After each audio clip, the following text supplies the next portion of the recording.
Hi there. How you how y'all doing tonight? I realize it's kind of been a while since I've shown my face, seen myself like this. Figured just for this special stream alone, I would kind of talk in person about what's been going on over the last year. I gotta be honest, I'm still a little bit nervous coming into this, but for those of you joining me early, Adam's here. Thank you so much for being here. For those of you who are watching this VOD later, and for those who I've met over the last year or so who don't really know me, hi, I'm Riley Vorsinger. I usually hang out on a lot of you guys' streams. Usually in chat. I'm usually picking fights with whoever I am and yada yada. But yeah. So this is we usually do this once a year. Kind of keep everybody in the loop. Usually newcomers and friends alike about what's been going on the last year, what we got planned for this upcoming year, goals that we've hit and everything. Um,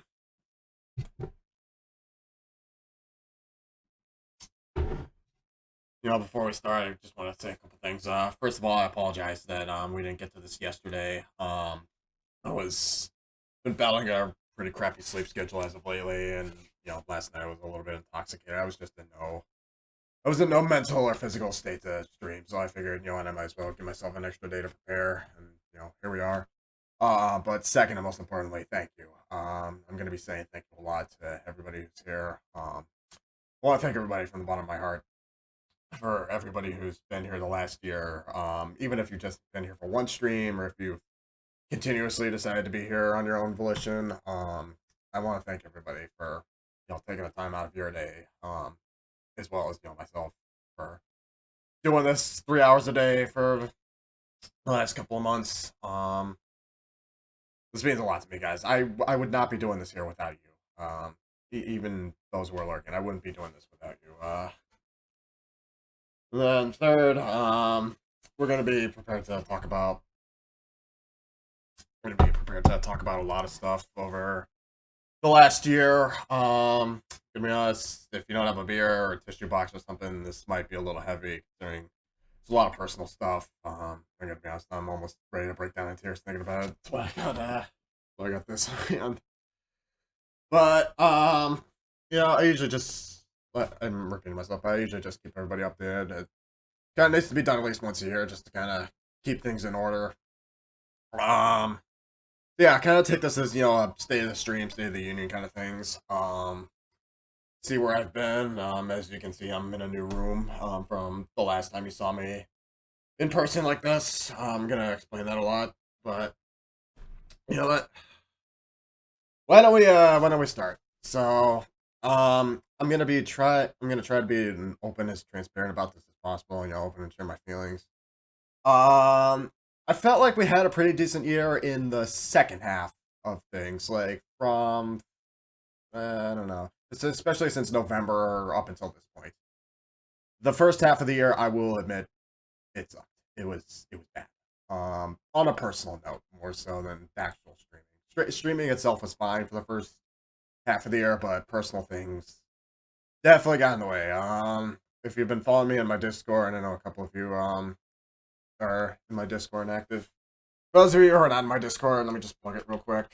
This is where I usually keep my updates for things. But anyways, yeah, the first half of the year was mentally and physically it was tough. Why don't we start with February?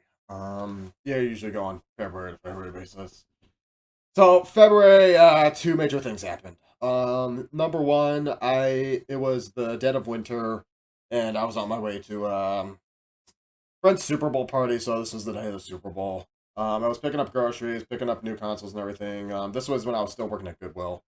On the ride back, my brakes were starting to fail on my car, and in the short of it, I ran a red light and clipped the side of a car and totaled my car. So yeah, that's how my year started. I lost my car.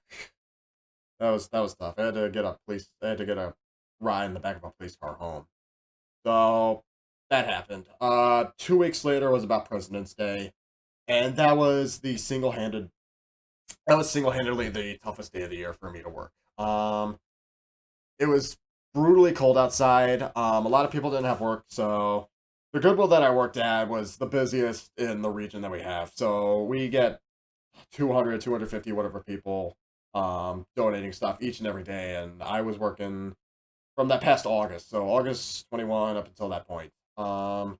We were short staffed. We were already going through a management change, so we were short staffed. I was still on call. They called me in on my days off. The garbage disposal wasn't working, so I was buried in garbage back there. But President's Day was the day that I remember that it literally broke my back. So we were short staffed. There was 250, like almost 300 donations that we got that day, and the donations that we get at this Goodwill are truck size load, like U-Haul trucks even, that just donate massive amounts of furniture. And because we were short staffed, I was the one who, for the most part, single handedly took care of everything. Um, this was after I lost my car, so I was already getting rides from there and back to Goodwill for my mom. Um, but that Goodwill, after 6 months or whatever, I decided I couldn't work here anymore. For how little they were paying and for how much work I was doing, never mind the fact that they were calling me on my days off. We were losing people. Like when I started working at this Goodwill, it was like 30 people or something on average. We were down to less than a dozen for the entire staff. People left, quit, got fired. It was an entire change, and I somehow managed to stay there for 6 months watching everything. So by the end of the month, not only did I lose my car, but I lost my job slash walked away from it. So that's how my year started. March. I honestly don't remember March as much. We might have done. No, March was when I did my last year's stream update because I kind of was delayed on it a little bit. We did a little bit beforehand, but March was when I decided to kind of do like a official one that we're doing right now. So I kept things updated on that, but this was just before I started developing something wrong with my back, and I kind of feel like working at Goodwill for so long and with a lot of stress due to events that we're going to talk about later. I started developing something on my back, and it started being really hard to sit down and move and whatnot, and I still kind of have it right now. So March is, when I get my last update about, I don't have a job, I don't have a car. What am I gonna do for the next couple of months of stream? So we honestly didn't start really do streaming for that season until May. But March and going into April was probably the absolute hit of the year because for those of you who have known, early April, I think it was like the third or something. I woke up in the middle of the night screaming, and my mom ended up driving me to the ER, and that's when I figured out I had this thing called a pilonidal cyst. What it is, for the long story, it's a small little bump in your lower back, like right above your ass crack. That it's pretty hereditary. It develops a lot in families. So, like, if your mom or sister or grandmother had it, which all of mine did, it's more likely to develop into you. So I guess it developed a lot over time during the end of when I was working and when I was doing stuff. So we were in the ER about like 1 a.m. And the guy who was draining it said that, out of all the pilonidal cysts that he's drained, because he's done it at a regular time, this was by far the biggest one that he's had. So, it was the biggest one that anybody's ever seen. So it was a lot to drain. So I was in the ER for a couple hours screaming my brains out into a pillow as they were literally gutting and cutting it up for me. So it was, unfortunately, it was at the point where I needed to schedule for a surgery, which was the worst case scenario. My sister had two surgeries on it. My mom had it, but I don't think she had it as bad as I did to have a surgery. Um, so it's starting to become one thing on top of another. So I lost my car, I lost my job. I have a cyst in my back that needs to be gutted within the next month or so. So that's how I spend most of my April. April was when we started financially hitting rock bottom. Like by the time I left Goodwill, I had about 13 or so $100 in my bank account. By the time the end of April or May came, it was less than half of that. We were financially strapped because I was living at the time. just me and my mom in this tiny apartment. It's probably my room is double the size of what I was living through this past year. Um, we were living in this tiny apartment. It was me, my mom, and my dog. The rent was absurd for how big for how small it was. It was almost like a New York apartment, even. Um, and my mom was starting to get pretty cranky. I mean, the old saying is "misery loves company," and we were kind of both miserable. For further context, the previous year, 2021 through that point in 2022, my mom was going through a divorce. My dad, I don't want to talk much about my dad, but it was abusive. So my mom was going through a divorce. I was living with her. I was the only one living with her. We just had to get out of the house and move into a new place. So that's what happened. But between rent for that, my mom, I think, was getting a pay cut or something. The support for the divorce lawyers and everything, we were bleeding money left and right. I didn't have an income between like I didn't have an income between then and later in the summer. So I was using the rest of my savings to even help my mom pay for it. Like my mom straight up took $600 from me and couldn't pay me back. So I was losing that. The only thing that I got out of that, I think my tax refund came in, and that's how we got to the project later. So what did that mean for me? My mom was begging me and barking at me every single day to go look for a job. So I started applying for jobs again, um, going on applications, doing remote work or whatever. I tried everything I could to start looking for a job again. Never mind that. Keep in mind that all this is happening while I have to go get my back surgery in May. So as this thing is slowly developing again, um, I'm getting out. I didn't have a car too, so I had to borrow my mom's car. So she was starting to look for a job. I was looking for a job. It was we were broken and very desperate. And that meant we kind of started to take our anger out on each other. I'm glad that I did it with my mom rather than my dad because again I don't want to talk about my dad. It was an abusive relationship. Um, but I'm glad that I stuck with my mom for that. So I'm surprised that we got through all of that. So yeah, it just started going downhill between February, March, and April. And could you even blame me that I didn't stream that much? I probably streamed once, maybe twice or whatever during that time. We didn't really start doing the season until May because May came around. May is usually the busiest month for me on streams, or at least it has been for like this past year and the year before that. The previous May, in May 21, was when I graduated college and I started doing the GameCube project, and that's kind of the start of the divorce process. So a lot of stuff was happening between my personal life and what was happening on stream. Um, so that was that May. This past May, May 12th, I believe, was when I finally sat down, got to the hospital, and got my surgery done. Needless to say, the first month and a half of that recovery process was tough.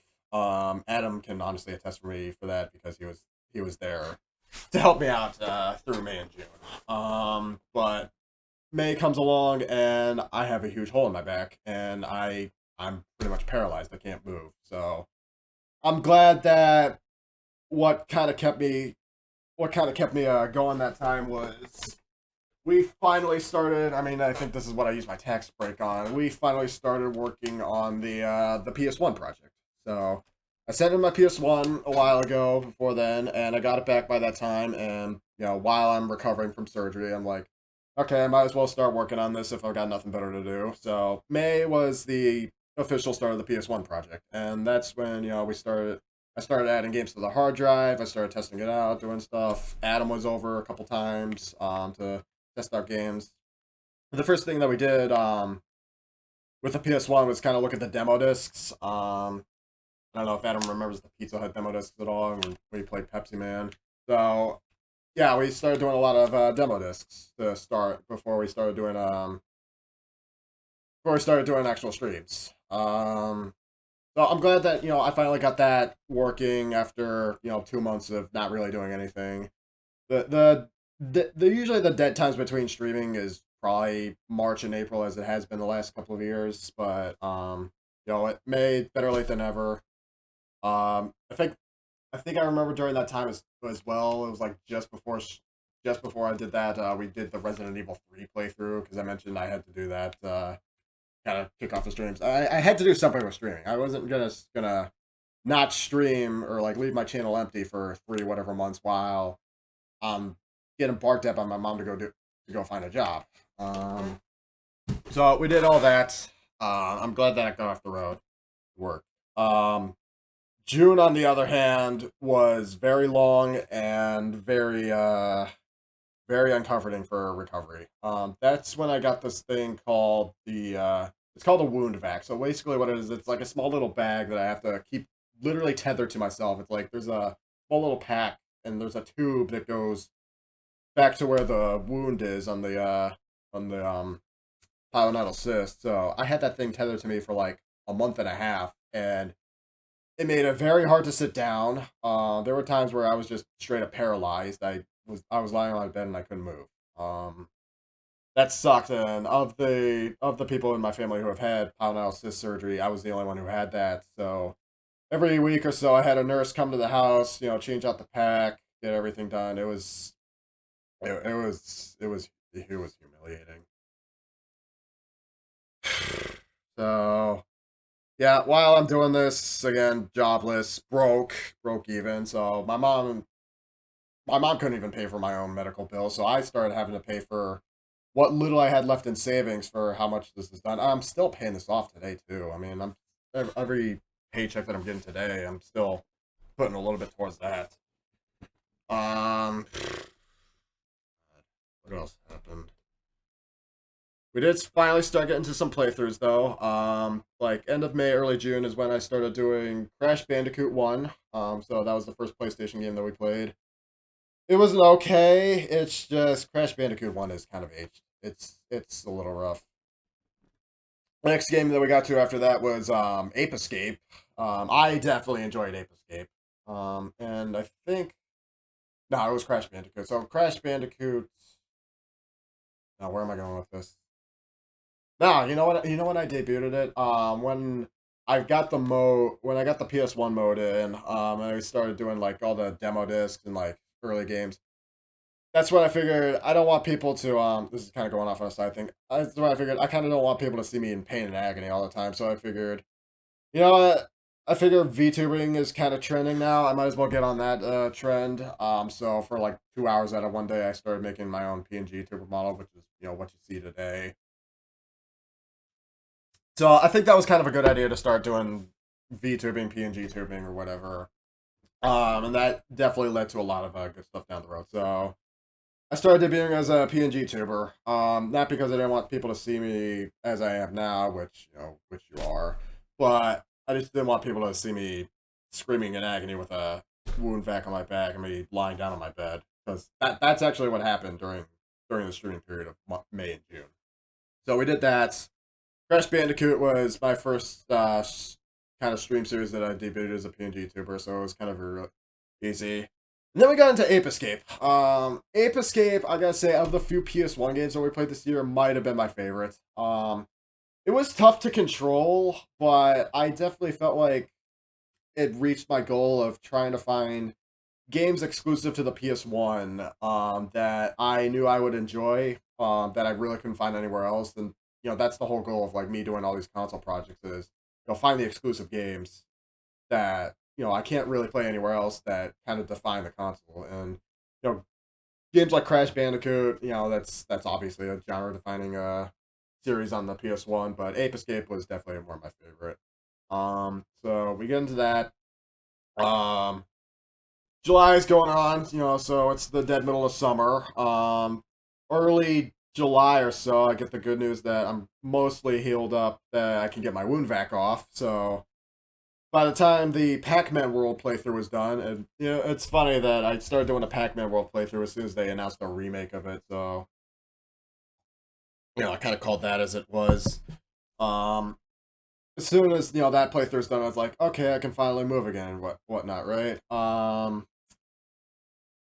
Never mind the fact that, again, still up to that point, I'm being badgered to go find a job. I went on so many interviews that just went absolutely nowhere. Most of those interviews were dead by the time that I walked in and start sitting down for 5 minutes. I gotta be honest, I'm not the best interviewer. I'm not even the best talker, and that's why I'm so nervous to do this now. But between April, May, June, July, whatever, I'm going on all these interviews, and I'm just crossing them off one by one. I'm not hearing back from any of these places. I'm getting desperate, and my mom and I are kind of both crying in each other's arms, like, what are we gonna do for an income? I honestly, I have no idea how my mom pulled through out of her stuff, because by the time June or whatever came around, the divorce was pretty much finalized. We still had a little bit of stuff to go over through, but we're definitely in a better place now. So that's what happened. But during the dead set of summer, I'm getting desperate to try and figure out what am I gonna do for a job. Then I kind of get word, or was reminded. I don't know if my mom reminded me of this, but my high school my high school is kind of nationally renowned for a lot of things, but a lot of things that we do here is community service. Community service, giving back to the Cleveland area and giving back to people around here. We have a lot of social services in this area. In fact, more in this area alone than like anywhere else in the country is what I've learned. Um, so I figured, you know what, if I'm not gonna make money, doing remote work or whatever, because I was trying to get a job in graphic design. I graduated with a graphic design major and a marketing minor, so I was trying to go right from college, going into that without much of any experience. I didn't really do any freelance work, so a lot of people who were looking for a graphic design were like, "Do you have a portfolio? Can you see this?" I'm like, "A little bit, but it wasn't much." So they were obviously, going to hire somebody who had 5 plus whatever years of experience, all this experience or whatever going in.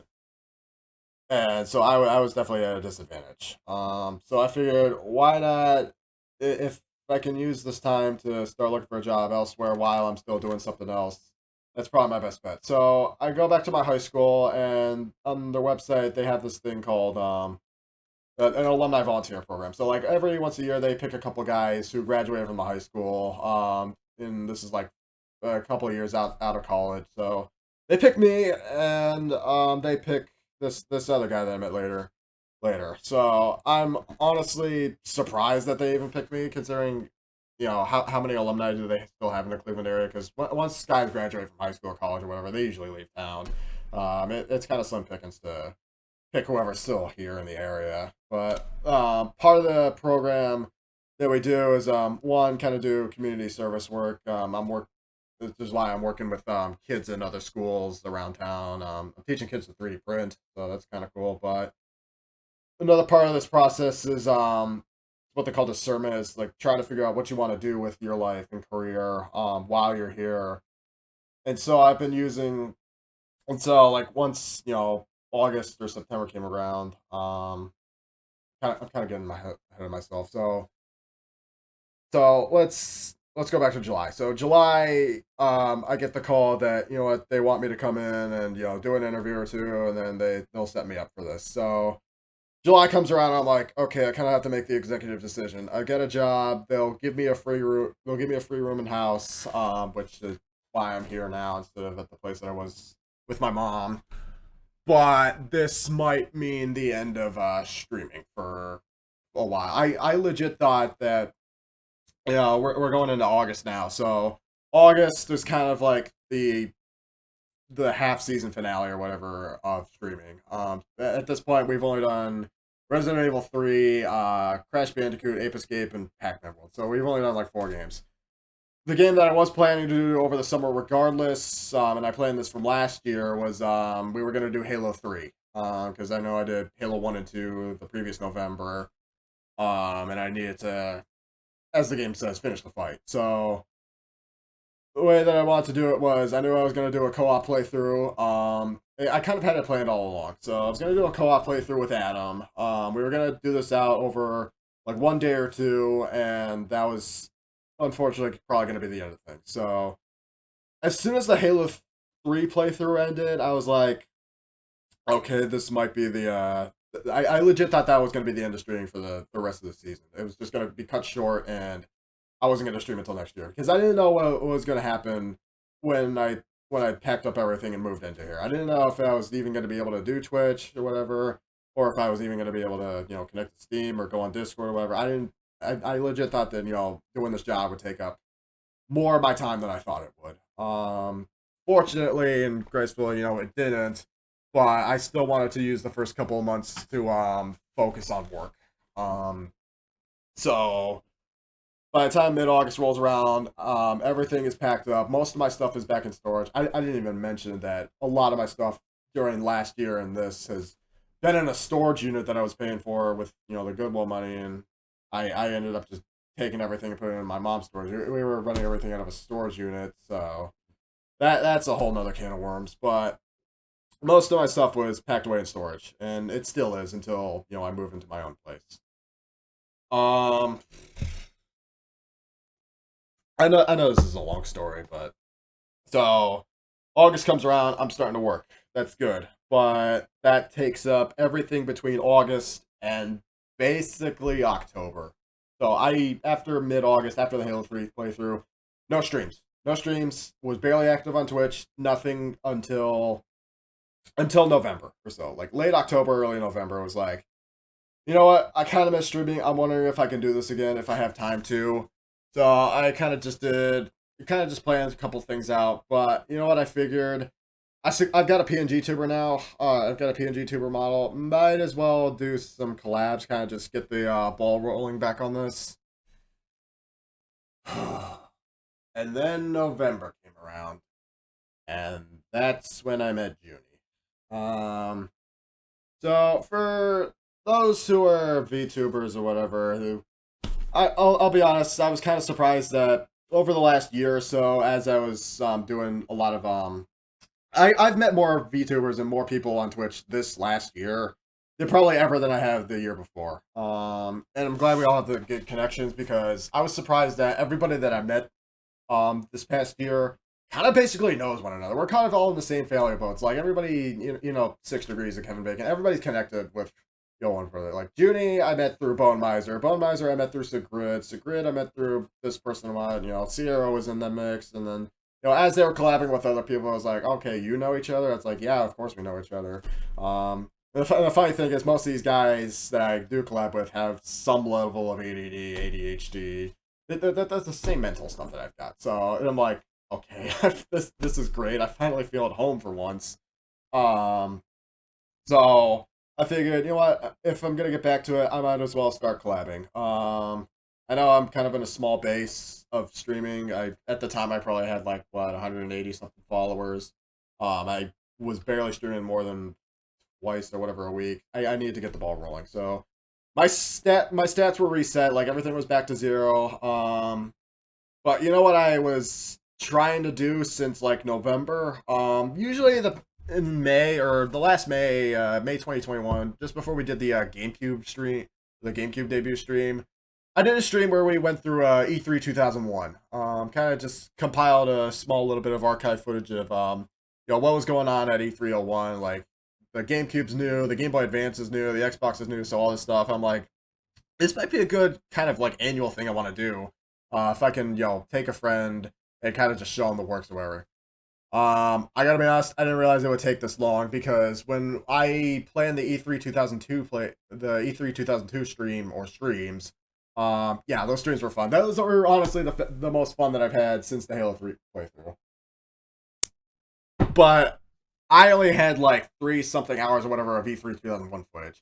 I had like 8 or whatever of E3 2003, and the idea was kind of to do this all over one weekend. Junie kind of, and I'm glad I collabed with Junie, because I guarantee he appreciated what we did.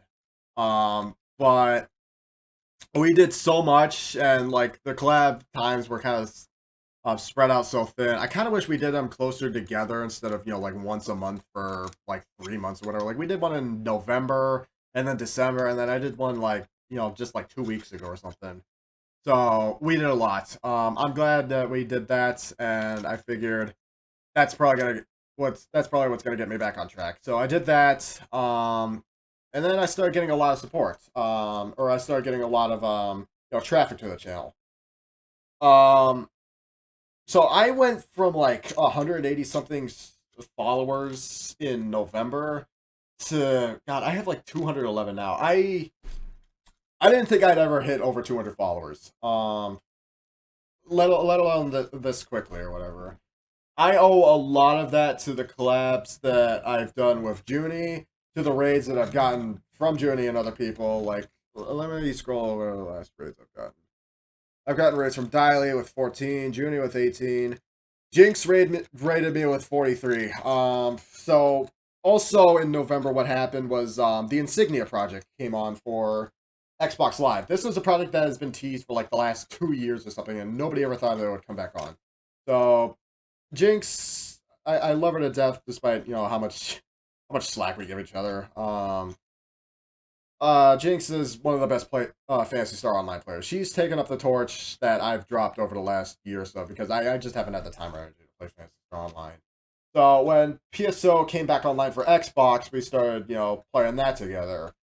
So I owe a lot between Junie, Jinx, and just everybody who's been here over the last 3 months alone. The last 3 months, I've seen more growth on this channel from a comeback stream than I've ever seen in the last 3 years of streaming.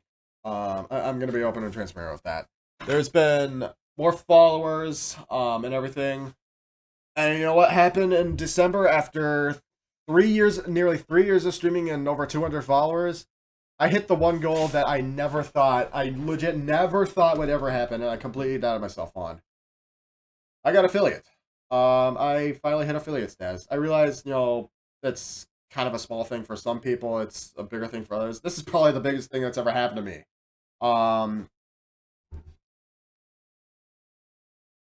Drink to that. So this was kind of a goal that I have been planning to do ever since it was even announced. Like, I've been streaming probably as longer than when they even started doing the affiliate. This isn't really a milestone that I cared much to do for like monetization. We'll get into that later. But like, I felt like this is a big milestone. It's like, when am I ever gonna hit this and be amongst the ranks of however many people who do regularly stream? I'm a little miffed at myself that it took this long, but you know what? Better late than ever. But I owe so much, and this is me saying thanks again. I owe so much to the people who have been here since day one, even to help me get through that. But the fact that I even want to say that I just got lucky at this, but like the fact that I went from streaming however much and not making the ranks or whatever to doing 6-7 streams or whatever over the course of 2 months, and then finally it hits. It all depended on when the numbers added up. So that's the goal of things.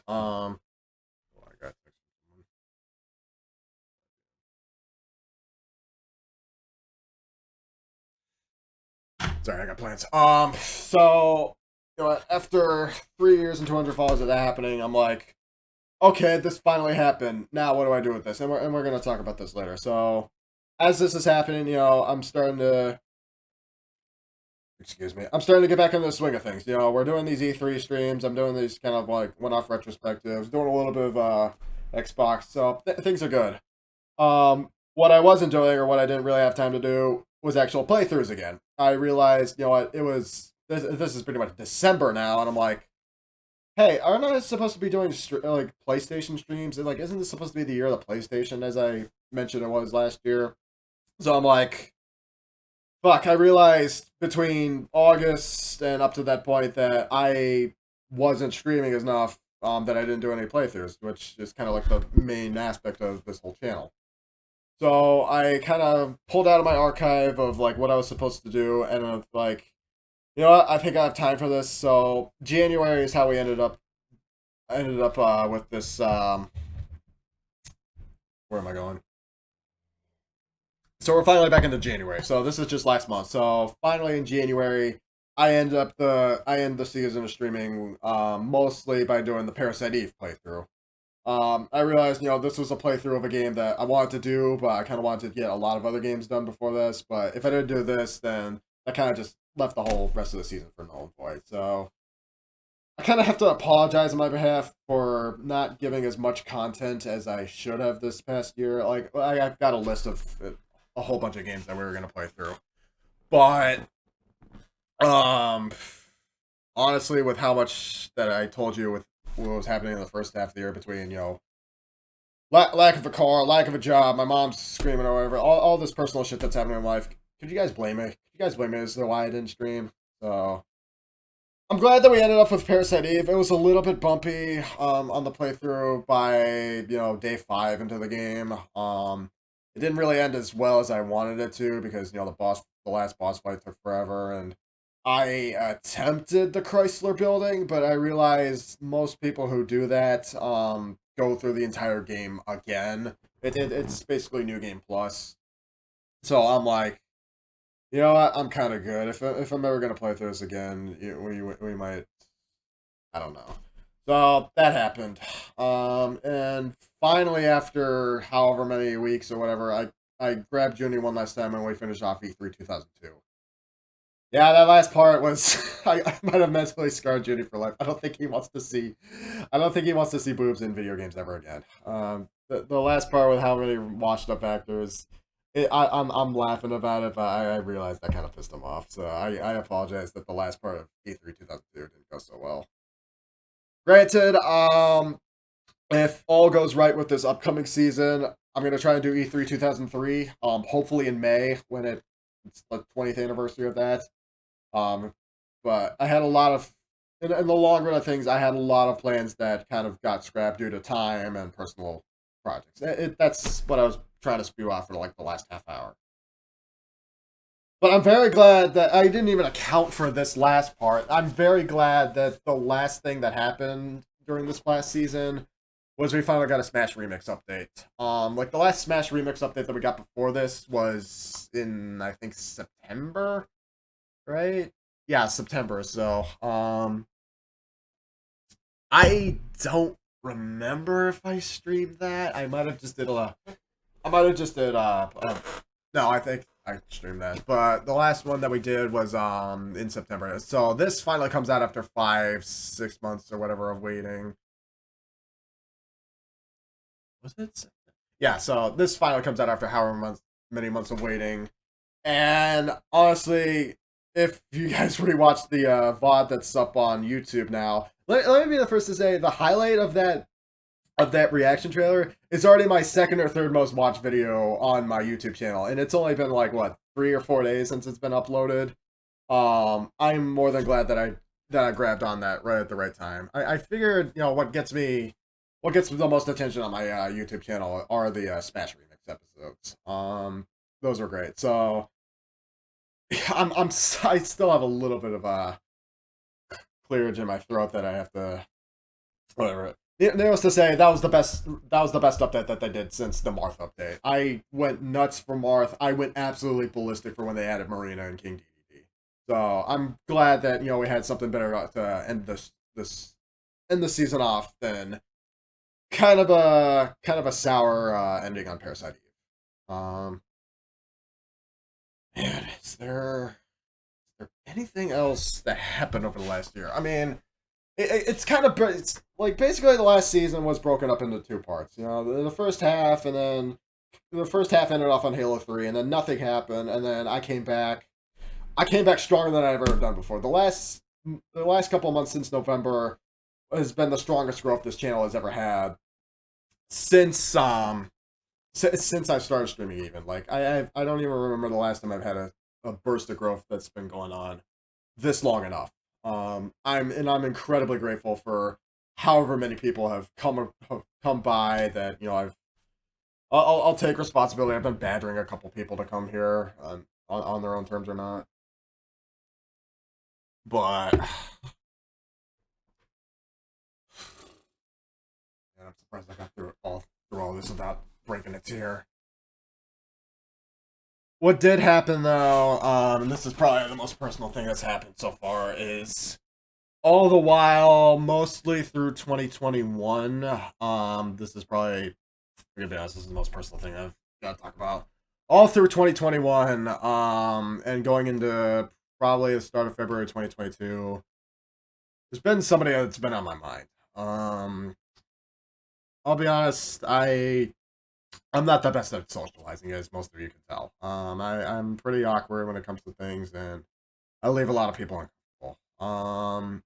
March of 2021 was kind of a low point for me, considering I met somebody, or I met a streamer that I've been following since. I give a lot of credit to her. I'm not gonna say who until the end, but I wholly welcomed her her wholesomeness. She was so nice to me, and I treated her and her friends pretty badly. So, come March, after what, 2 months of me being in her group or whatever, we had to go on separate terms. I realized I had to get out of there. It was getting bad. So it kind of started turning into psychological horror for me. I was starting to realize, we're starting to think, what went wrong? What did I do? And I started, losing a lot of sleep and energy about this. This started going through most of 2021. So this was what, season two of streams? Yeah. So this is the previous season before this past one. I started losing a lot of sleep and energy. I even had to go back into therapy and talk about it. I've been thinking about this girl. We were going off nice, but I was starting to lose it, and then she had to be there for her friends, so it was totally understandable.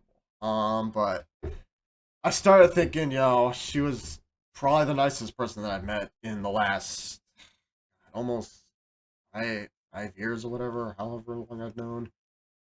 Um, I usually don't get as emotional to people who play with my emotions like that, and she, for I guess for better terms, kind of really tugged at my heartstrings. Yeah, see, this is where.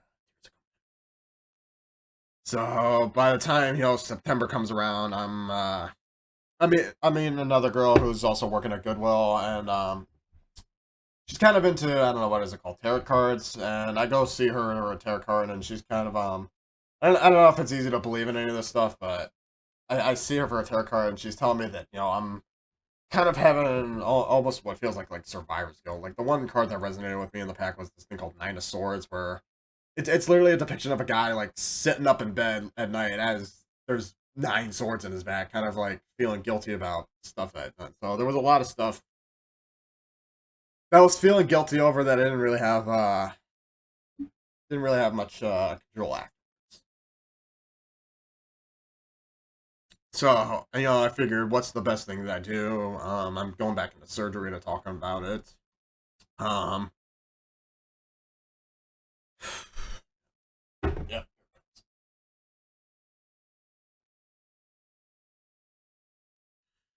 So yeah, I'm keeping my distance. I didn't talk to her once at all between the last time I saw her, which was in March, and when I finally got the nerve to drop her a message in February 22. So this was right about the time after I lost my car and lost my job. I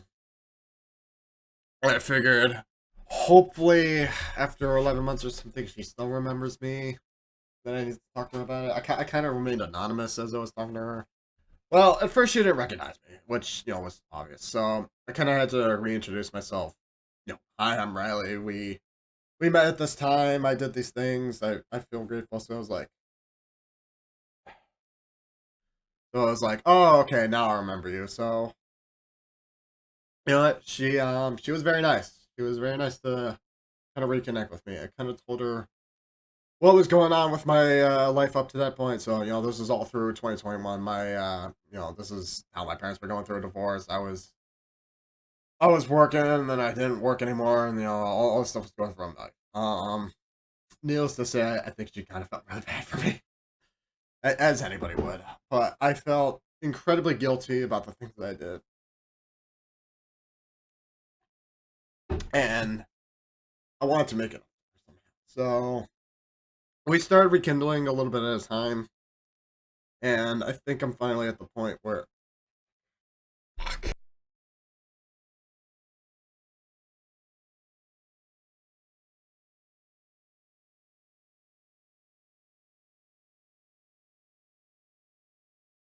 Okay. So we started rekindling a little bit at a time. I'm only really messaging her like once a month because I'm kind of at that point where I'm like, I'm fearing about, what's she gonna say. That's probably the worst part of, me trying to be social is I never know what these people are gonna say. It's like every message I send is like dropping a grenade and hoping that it goes off at some point. So she was nice. She was very nice to rekindle back. Um,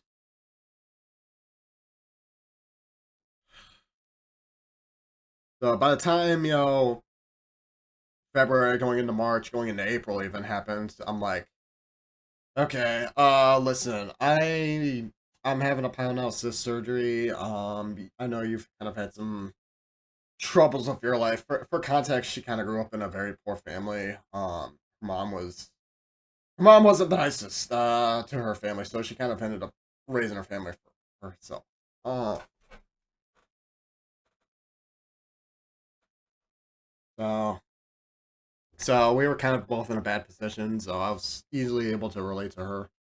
So she ended up being there for me. One of two people even. The other person, I definitely had better relationships with, and I talked to her about this other person I was seeing. So a lot of people that I was seeing at this time kind of told me let her go, kind of focus on yourself, which I guess I was persistent enough that I just couldn't. Um,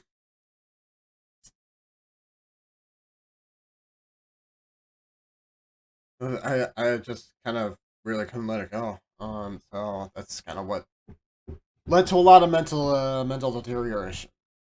But by the time March and April comes around that I'm having this surgery, she's like, "Okay, well, I know you're broke, Riley. So here's what you do." She gives me kind of a couple context for what she can do. But the whole reason that I'm crying and like I'm trying to hold back my tears. The whole reason I'm trying to hold back my tears when I'm sipping so much is she's so grateful. She's so wholesome. I never met anybody besides one other person who's been so nice to me over how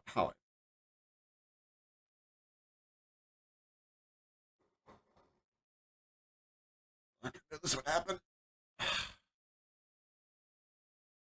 I, I just felt guilty about what I did. I just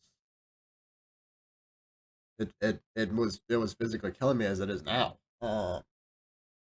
So you know what? She was so nice to me that we were able to talk again. I finally rekindled with her on Discord, and all this stuff has happened. So even today, I still kind of lurk over her streams. Just kind of see what she's been up to. If I see something interesting, I'll shoot her a message on Discord. But over the last 11 months, I'm kind of just worrying about much for nothing. Even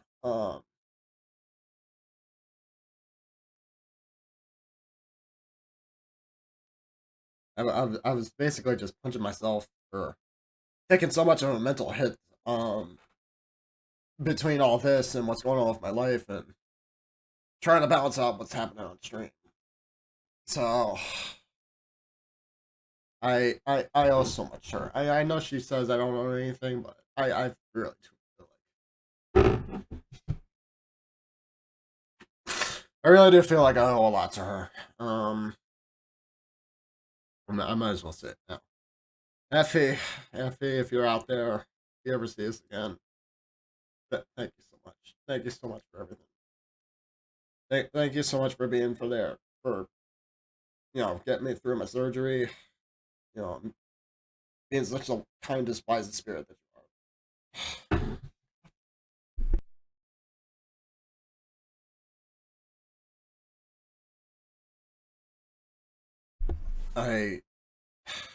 I I don't know how else to say thanks to you guys and to Effie especially from the bottom of my heart. Thank you. God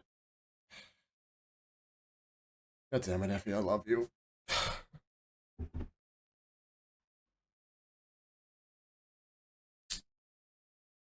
I know, I know. I said this would be an emotional stream specifically for this part, but yeah, that first half of this past year really did it in for me. Um, it's not easy. It's not easy being in my position, where you're bouncing from house to house. You don't have any money. I'm more than grateful that I have the job that I do now. and the connections that I've made over the last year. I didn't even get to that. Like, I'm starting to make connections again with trying to get a job once this is all said and done. Um, Hopefully, I have something by May. I'm just kind of following the process for. I don't want to say disability claim, but like I'm working with this group called Ohioans with their opportunities for Ohioans with disabilities, Ohio OD.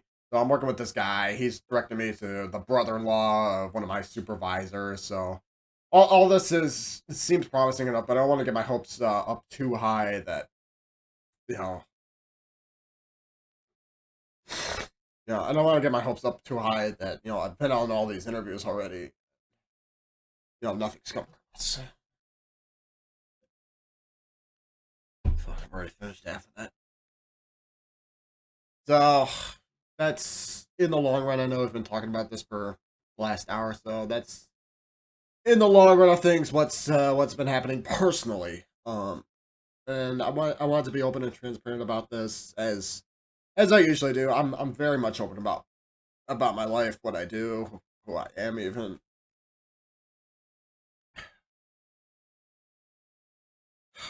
So it's a lot. It's a lot for anybody to stomach, but I'm more than grateful for those who have supported me, even you guys here. Uh, I'm more than grateful for everybody who's supported me over the last year, even, and for all the connections I've made. I know I gave you guys a lot. I know I gave you guys a lot of shit for the personality that I have. Frankly, you ought to still be laughing about it, but the fact that I'm still here 3 years later doing this, it means a lot. I would have given up a long time ago if it wasn't for even this few amount of people, even Adam Cerulean, who's been here almost every stream. But I'm more than grateful enough for the people who stop by even for 5 minutes and just say but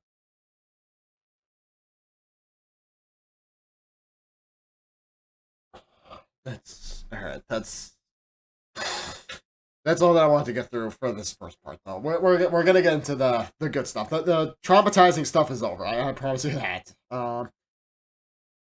Give me give me a little bit to get up, stretch. I'll give you guys to kind of restock, but I'm sorry that you guys have to see me like this, and I know it means a lot. But I'll give you guys a little bit, and then we're gonna finally get back into the good parts of stuff. So I got a lot of plans for what's coming up for this upcoming year. It's a lot of good, but I just had to get that stuff off my chest. So I'll be right back. I'm gonna go cry my eyes out for 5 minutes.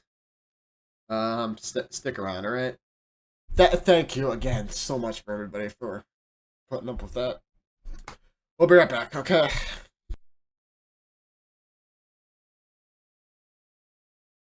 Um, okay. Where's my?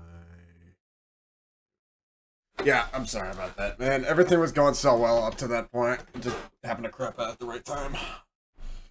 I'm sorry for getting so emotional. I knew that would happen at some point. Hopefully everybody is still here, still active.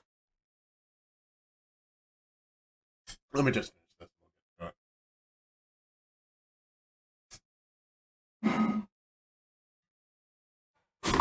All right, good old fashioned Guinness. Um, okay, so yeah, all the tears are said and done. Let's get to the fun part of stuff. What we are actually doing for this upcoming season, and I figured what better way to present this than oh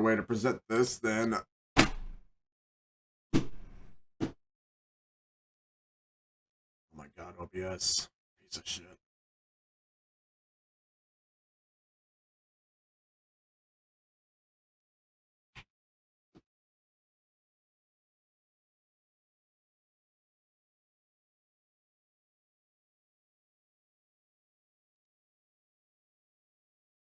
I swear I had this plan better in my head. Come on. This laptop sucks. It's 6 years old. It needs a battery update. I will order in a new battery on Friday when I get paid again. Um,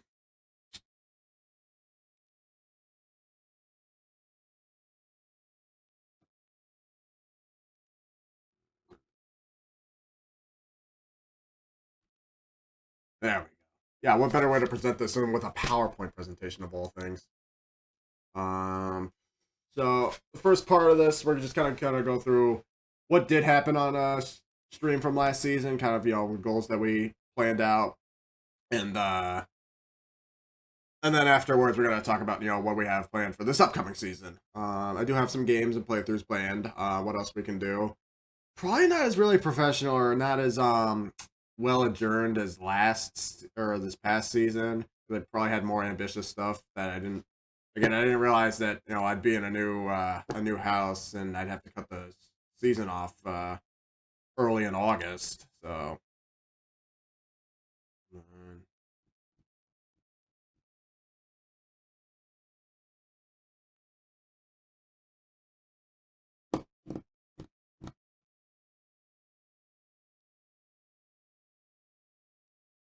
I hope everybody else is doing it right. Okay, here we go. So this is what I dub season 4 of streaming. I kind of usually break the years up into seasons, so we're on our third whatever year of streaming now. So I started streaming right as soon as COVID started, and the first year or so was kind of just doing random general stuff. Like my first couple of playthroughs were got Batman Dark Tomorrow, Dragon the 99 Dragons, my first run of Time Splitters Future Perfect.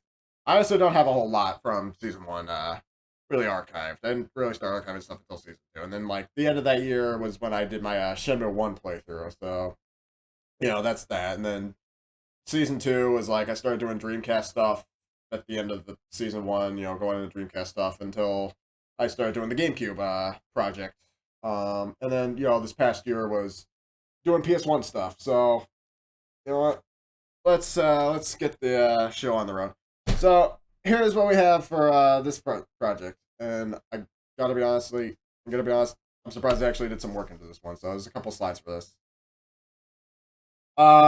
Here's what's been accomplished since last year with the PS1 project and everything else. With what little time I had to actually stream between all the stuff that I just spewed about over the last hour. There's been some good, there's been some bad, but I feel this is kind of going over what we did from the last anniversary update.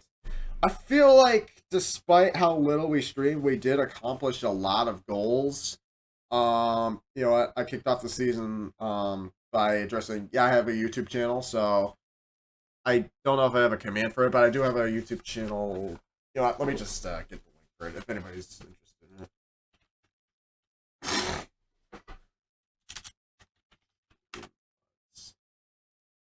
Yeah, if anybody's interested in seeing where the VODs end up, as well as some exclusive stuff, here's my YouTube channel. Go ahead, follow, check it out. The Smash Remix. Oh my god, there's 350 views on it.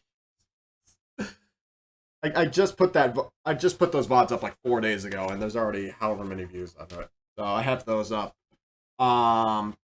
So there's VODs active on that, and there's gonna be what I do plan on doing is like some exclusive videos in the future that are only up on YouTube. So like some kind of off-stream stuff. I know I did my playthrough of Sudeki. I completely forgot that I did. I forgot to mention that. So that was the last thing that we did actually before the Parasite Eve playthrough. So in between Halo 3 and Parasite Eve, I did a exclusive playthrough up on YouTube of kind of an action RPG. I knew it probably wouldn't garner much interest if I did a whole RPG on stream.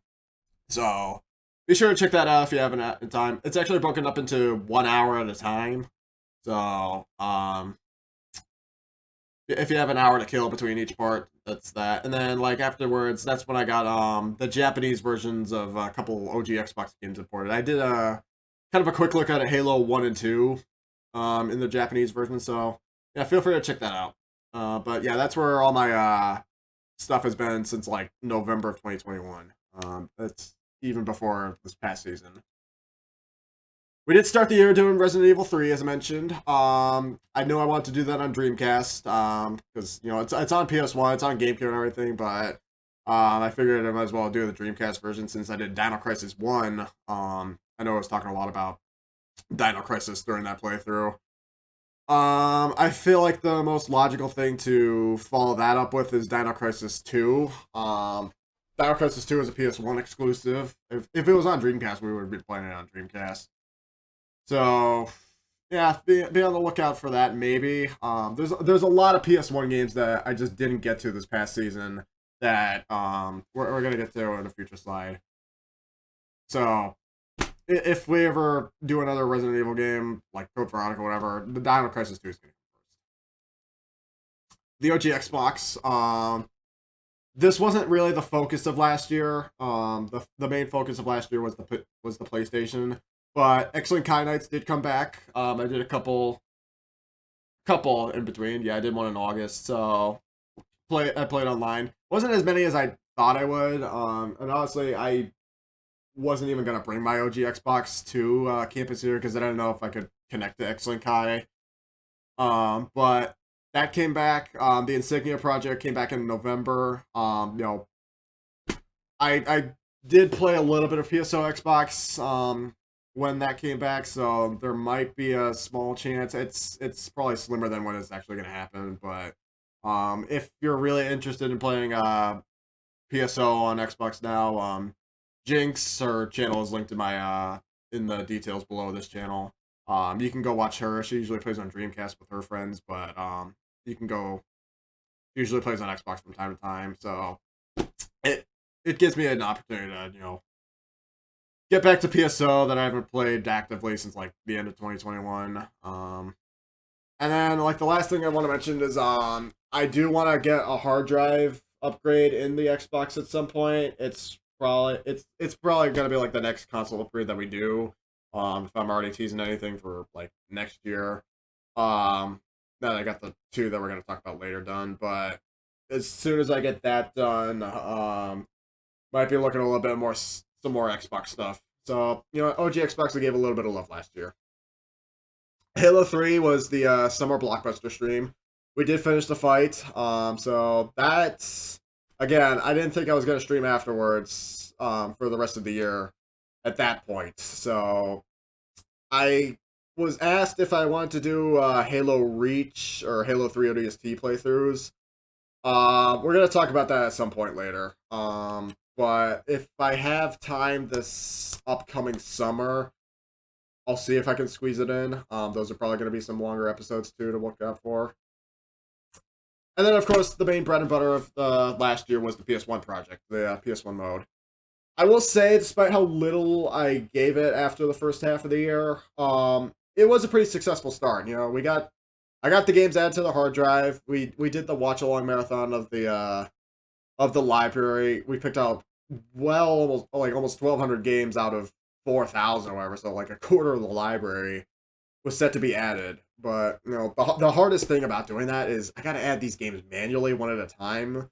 And other than like demo discs, I only ended up adding like maybe less than 200 games. So I still have a laundry list of PS1 games that I'd like to add and do playthroughs of and whatever. It's time consuming. That's probably gonna be the key factor to think about between last season and this season. And now that I'm working again out of my house, looking for a new job and whatever, is a lot of time consumption up. Is like how am I gonna manage my time schedule? But as far as it started, we got the demo discs down. We got speaking of demo discs, I added to those. I showed off some. I did a demo disc roulette wheel someday. I will also kind of give shouts to Kyle TX500 for inspiring me to do the roulette wheel and for Swirl Drop to also doing demo discs. I know Drop has done a lot of demo discs for Saturn and Dreamcast games, and they continue to do stuff from time to time. I thought they were gonna do GameCube games at some point, but I follow Drop a lot. So Drop and Kyle are kind of the two main inspirations for the PS1 demo discs and project this past year. If I'm gonna show off any more, I'd like to show off more of the Underground and the PlayStation Magazine showcases. I know Drop did a lot of those. But I'd like to take a look at them myself. I know we did the first one with what was his name, David Jaffe or whoever the guy who did Twisted Metal. That was kind of the main aspect. I do have those VODs up on my YouTube channel too, so Yeah, there was the PlayStation Underground, the first disc, the demo disc roulette, and then the PS1 mode. So those are just before I did my Crash Bandicoot and Ape Escape playthroughs. So it was going pretty well for the first part.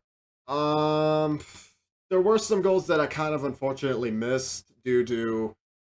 I mean, if it wasn't going to be for time, it was mostly going to be for financial restrictions. I kind of teased the PC upgrade, and honestly, I'm kind of more than glad that we didn't hit that, considering what's going on now. But I'm probably more due for a PC upgrade now than I was when we started last season.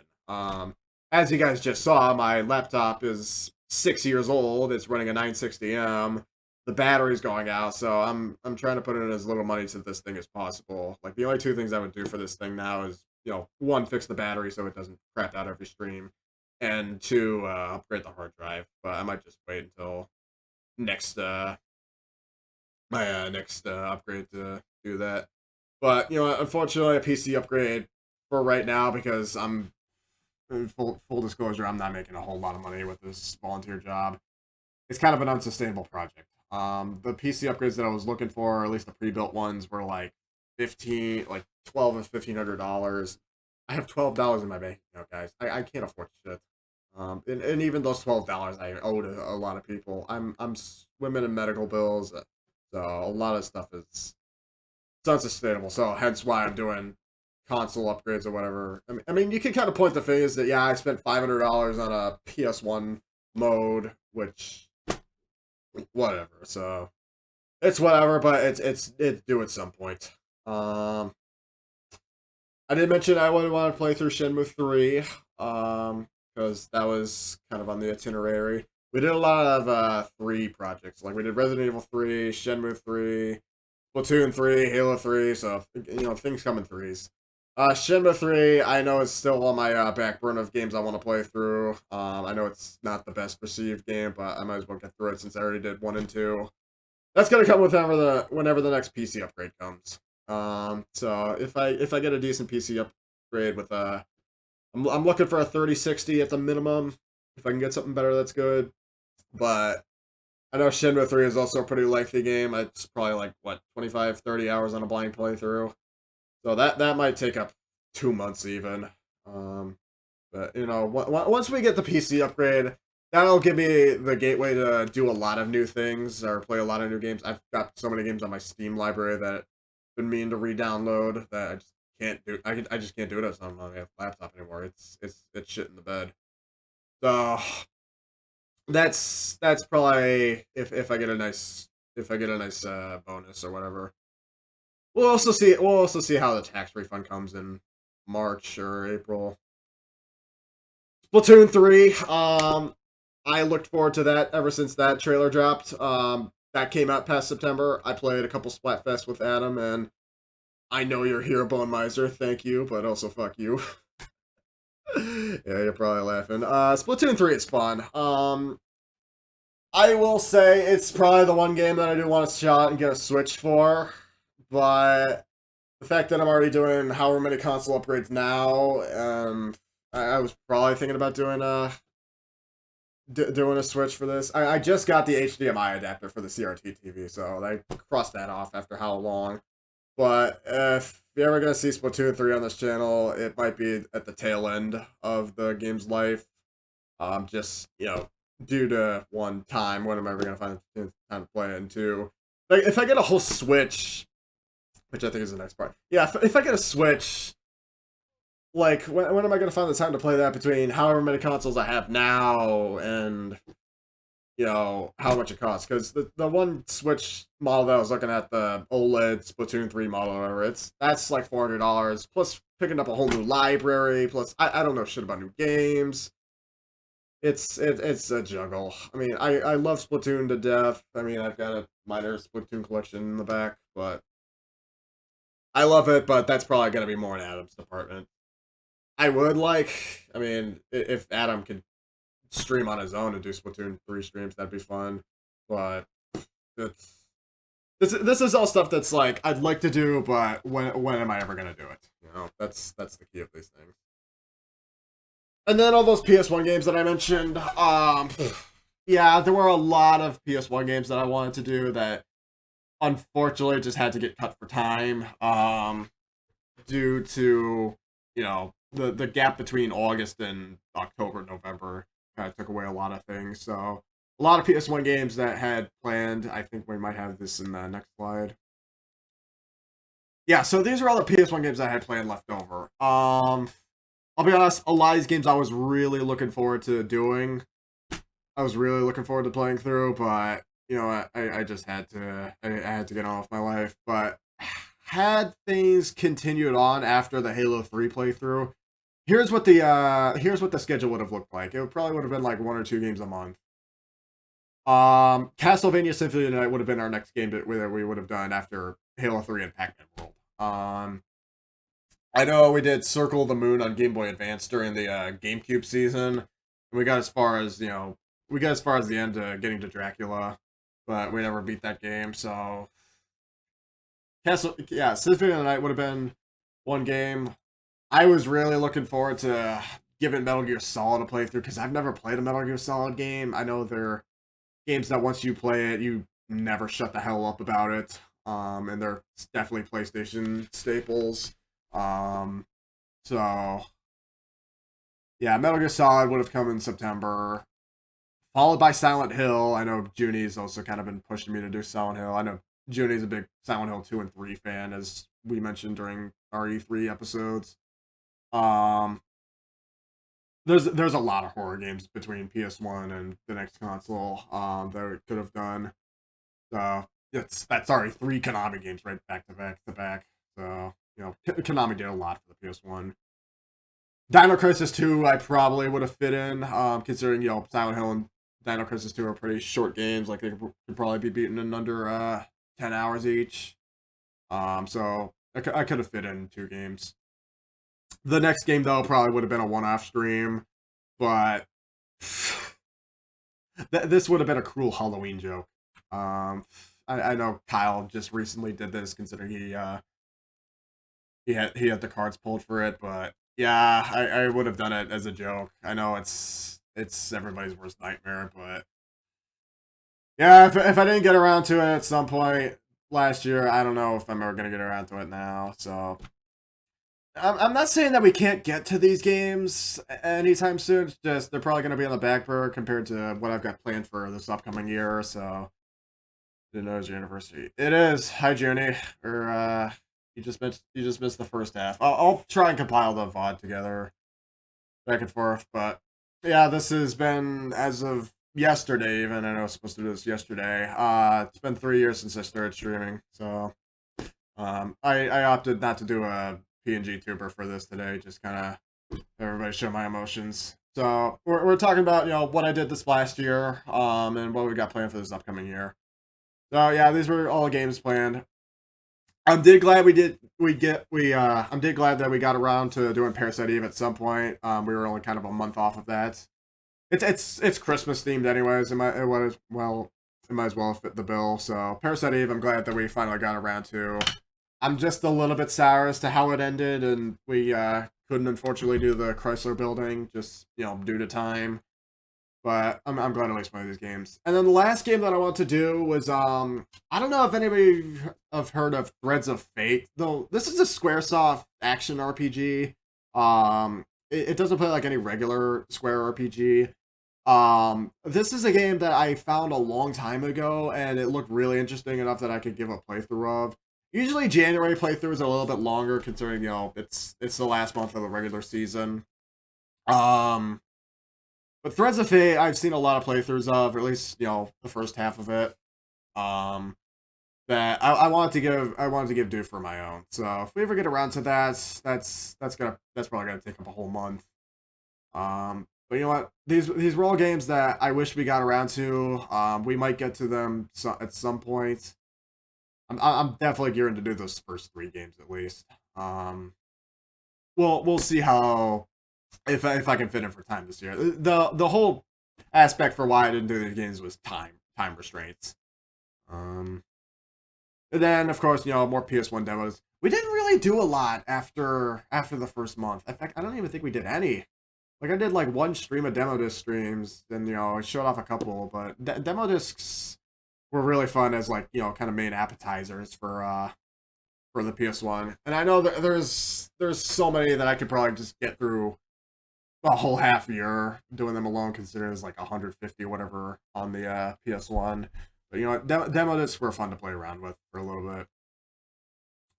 These were other games that I had planned at some point. I did want to check out the first Medal of Honor on PS1 at some point. It was either going to be Alien Resurrection or Alien Trilogy, because I know those are two kind of staple FPSs to the PS1.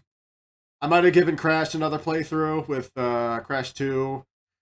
I was thinking about doing Spyro. It was either going to be 2 or 3. I know Adam and I played the demo, Spyro 2, on one of the demo discs. So I've only really played the demo, so I might have given Crash and Spyro another.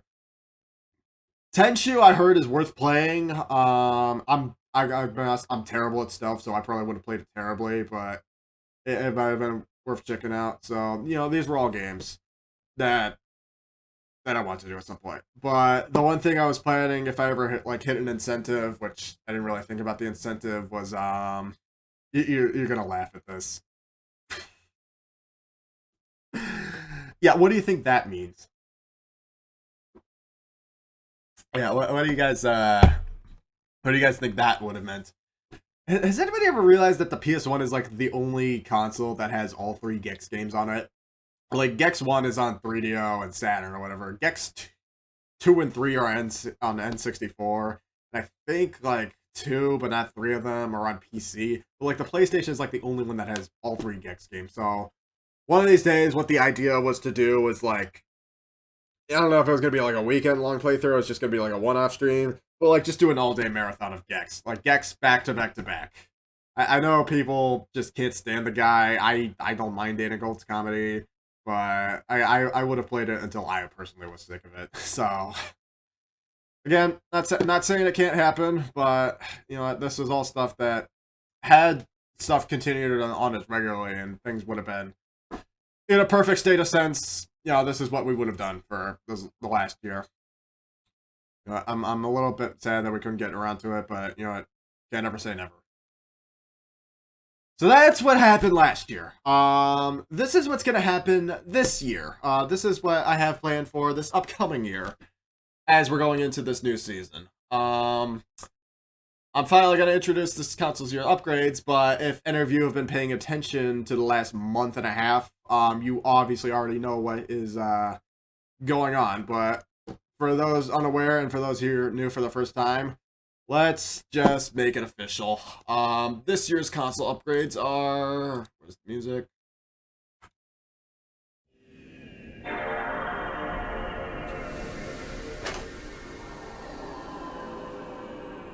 Yeah, no shit. Everybody and their mother already knows that I'm doing these.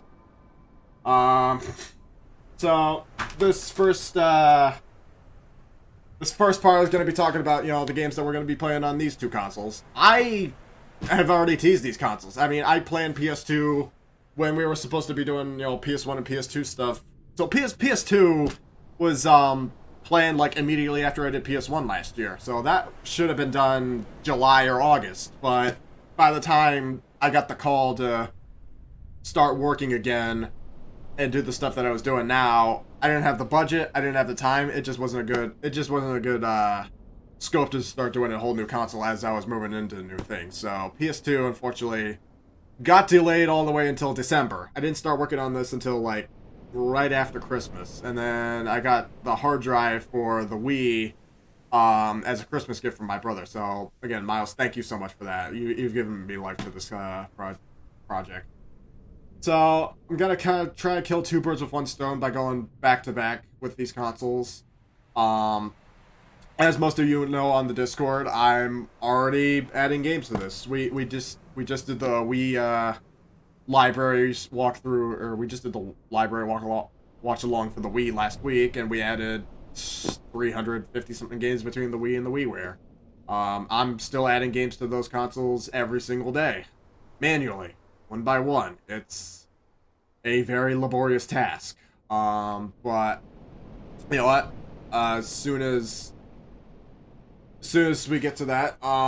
So game playthroughs, I will be honest, we can start, if things go right, we can start doing playthroughs as early as the end of this month.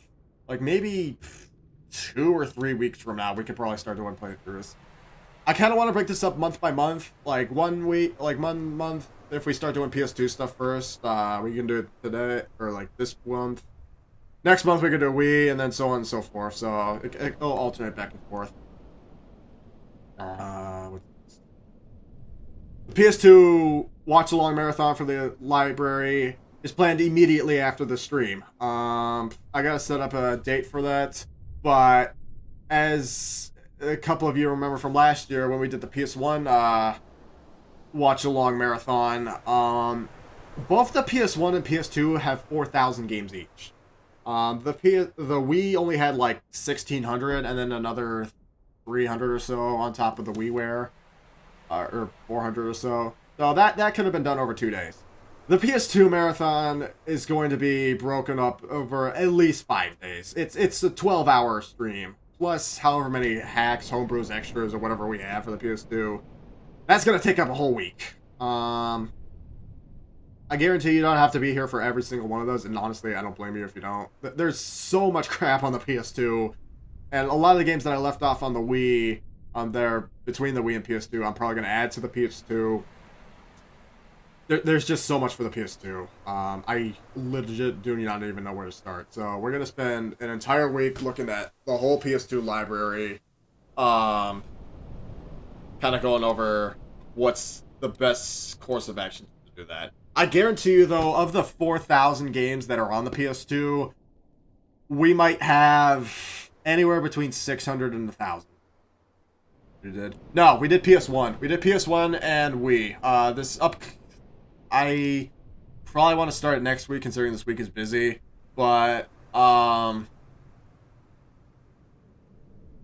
yeah, between next week or so, we're probably going to do, just break it up 3 hours at a time at max, because I can't do this 6 or whatever hours a day like Kyle does. It's gonna be a lot. I understand it's gonna be a lot. On the other hand, because I've already been adding games for each of these consoles, we have 10 games, at least 10 games planned for each console. And I say planned, I'm not committing to doing playthroughs for every single one of these games at a time, but I figured I might as well get a couple of these games. I know I teased when we did the Wii, where it's like, we're gonna do a playthrough of this, we're gonna do a playthrough of that. I don't know. It all depends on time and when I can manage to it. But as far as games go, here's 10 or so games that I have planned for each console. Let's start with the PS2. First of all, I've had this game sitting in my collection for ages. Let's play Jak and Daxter. I know the sticker's taking up the front of the cover, but let's play some Jak and Daxter to start. I know there's a lot of platform games and collectathons and whatnot on the PS2 that are staples, like Jak and Daxter, Ratchet and Clank, Sly Cooper, Tasmanian Tiger, Jak, Tech, all this stuff.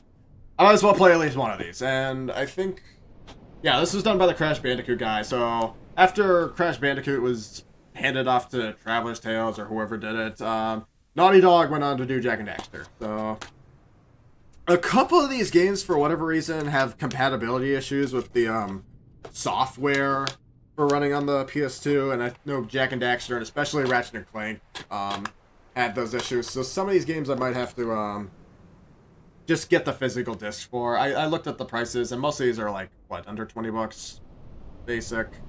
So yeah, I got the disc for Jak and Daxter right here. Still works. God, when did I pick this up? I might have had this for like the last 2 years or something. So, Jak and Daxter, I definitely want to get a playthrough of.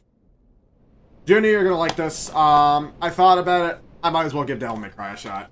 It's another PS2 staple. I know it definitely has a lot of Resident Evil vibes, considering it was originally a Resident Evil game. But if I'm gonna play anything that defines PS2, it might as well be Devil May Cry. Considering how much support Capcom gave for this system. I don't have a copy of Devil May Cry. I think it runs fine on the PS2 on itself. If I have to pick up a copy, I will, but we'll get those two out of the way. Shadow of the Colossus, I know, is another really big game. It was either going to be between Shadow of the Colossus, God of War, or Eco or Akami, and I think between those four games, Shadow of the Colossus might be the best pick. There's nothing wrong with any of those games. I just figured I'm not really that interested. I'm gonna be honest. I'm not really that interested in God of War. And if it wasn't gonna be Shadow of the Colossus, it was probably gonna be Okami. Shadow of the Colossus, I know is a big game that probably needs to get a good look at. These are all PS2, like PS2 genre defining games. Tyler Tasmanian Tiger, I know I mentioned. I know this is on other consoles, like this is on Xbox and GameCube, but for a mascot platformer that rivals Jack, Tack, Sly, whatever, you might as well do this on PS2. Um, so I know this is a series that's kind of gone a little bit under the radar, compared to other games. Hey, you doing all right? Okay. But I did want to give this game, the first game at least, a look. Sly Cooper and the Thievius Raccoonus. I never played any of these games. Like the only time I ever played one of these was like when I was really little. And like the grocery store had this section where you could drop off your kids, and they had like a PS2 there. And one of the games was one of the Sly Cooper games. I don't even know which one. So again, same vein as Ty. I'm not that good at stealth, so I know that's probably gonna kill me at some point. So we'll see. Crash Bandicoot, I mean, this is probably also on the lower spectrum of things. I know Crash pretty much peaked at the PS1 era. Same with Spyro. I'm not doing any Spyro games on PS2. Spyro on PS2 is pretty bad. Um, but I figured you might as well give Crash his home console a look at it someday. So maybe we'll see for time. Clock Tower 3, okay. There are a lot, and I mean a lot, of really good obscure horror games on PS2. Not just the Resident Evils and Silent Hills and Fatal Frames. I know those are, the top three of the bunch. But if you're going deeper into stuff like, and I was looking at this a couple nights ago, like stuff like Kuan, Haunting Ground, what are even rare ones? Level Tell's not one. But like, if you look at like most expensive or like underrated horror games, Clock Tower 3 usually seems to make the list. And that was another game that I want to play on PS1 at some point. Was at least the first, technically second Clock Tower game, on PS1. So we'll do one of the Clock Tower games, either the PS1 Clock Tower or Clock Tower 3. But I do want to get some PS2 horror in the mix. Ape Escape. Okay. I really, really, really want to do Ape Escape 3, but I feel like the prerequisite to doing that is 2. Um, yeah, I feel like the prerequisite to doing 2, or 3 is 2. I don't hear a lot of people talk about 2 for some reason. I need to figure out why. But Ape Escape 3 definitely looks like it's the best of the series. So if we get to one of the Ape Escape games, there's plenty of Ape Escape games on PS2 alone, spin-offs and main games alike. But I do want to get to an Ape Escape game at some point. And of course, what's the PS2 without some crap? Obviously, with 4,000 games on the library, there's gonna be some shit. It was either gonna be this or Tomb Raider: Angel of Darkness. I know both games are absolutely abysmal. But I figured if we have a little bit of time to kill, we might even get to both. Mega Man X7, I know, is easily one of the worst in the entire franchise. I've seen playthroughs of it. It looks atrocious. I need to get through it to see how atrocious it is for myself. So if we get through that, maybe Tomb Raider, Angel of Darkness after, go back to back on crap. So these are, the main games that I was looking for. And then of course, likewise with the PS1, a lot of prototypes have surfaced for the PS2 and even the Xbox in recent years, thanks to TCRF and Hidden Palace. I've watched a lot of their streams. They just did one for like Wii and Xbox 360 games recently for Christmas. So a lot of prototypes have come up. So maybe one of these days we'll do a prototype showcase. Um, so yeah, demo disc prototypes between PS1 and PS2. Those are going back to back. So that's the bread and butter of what's coming up on PS2.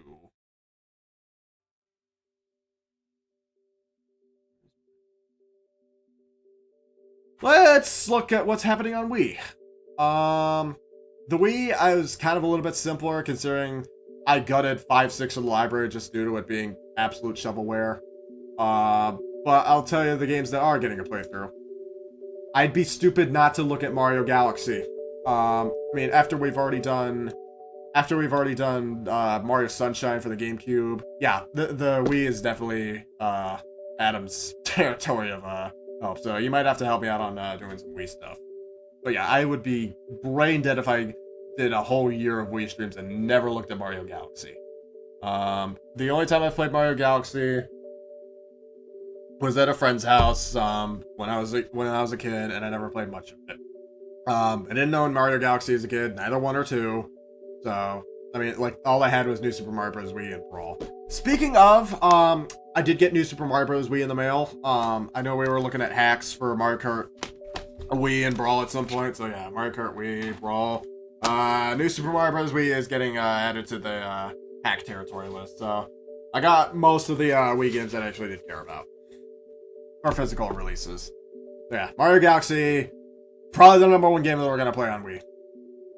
Sonic Colors, it was going to be between Sonic Colors on Wii and Sonic Unleashed on PS2. As much as I wanted to do Sonic Unleashed on PS2, I probably have heard Sonic Colors. I mean, Sonic Colors is probably one of the better well-received games for the franchise pre, Mania and whatever we've gotten now. Never mind it also being a Wii exclusive, not the DS one. I know Sonic Colors has also recently gotten a re-release on Switch and newer consoles, but I might as well give the Wii original. I don't know, this game's eluded me for a while. But if I'm gonna give Sonic a chance after we all remember how Sonic Heroes went, right? So, yeah. Kirby's Return to Dreamland, this is where I'm gonna need your help, Adam. I know Return to Dreamland is getting a re-release on Switch this month. You should all go pick that up. But because I don't have a Switch right now, and I might as well take a look at the original, this was going to be planned as a co-op playthrough with Adam. I knew that this is a pretty fun co-op game. And again, it was either going to be this or Epic Yarn, but I'd love to give Epic Yarn another shot, but I kind of really just want to dive right into Return to Dreamland. I can't believe I missed out on this game as a kid. I spent too much time with Epic Yarn to play this. Like, I played Epic Yarn and I played Mass Attack, and I feel like I kind of got shafted out of this one, obviously being one of the better games. So, I can't guarantee this gets a playthrough due to I want to do this as a co-op playthrough, but if I ever have Adam over one day, we'll take a look at this. This might be on the later end of the Wii life, or the Wii playthrough end, but I heard Donkey Kong Country Returns is an amazing return to the franchise. It's definitely lengthy enough that you can get a good couple of days in for this. I'll be honest, I haven't really played through a Donkey Kong Country game. I might have played a couple of the Super Nintendo ones, but I never really fully beat them. But DKCR is definitely one of the better titles. Getting back into third-party territory, though, I did mention that Soul Calibur Legends should get a look at.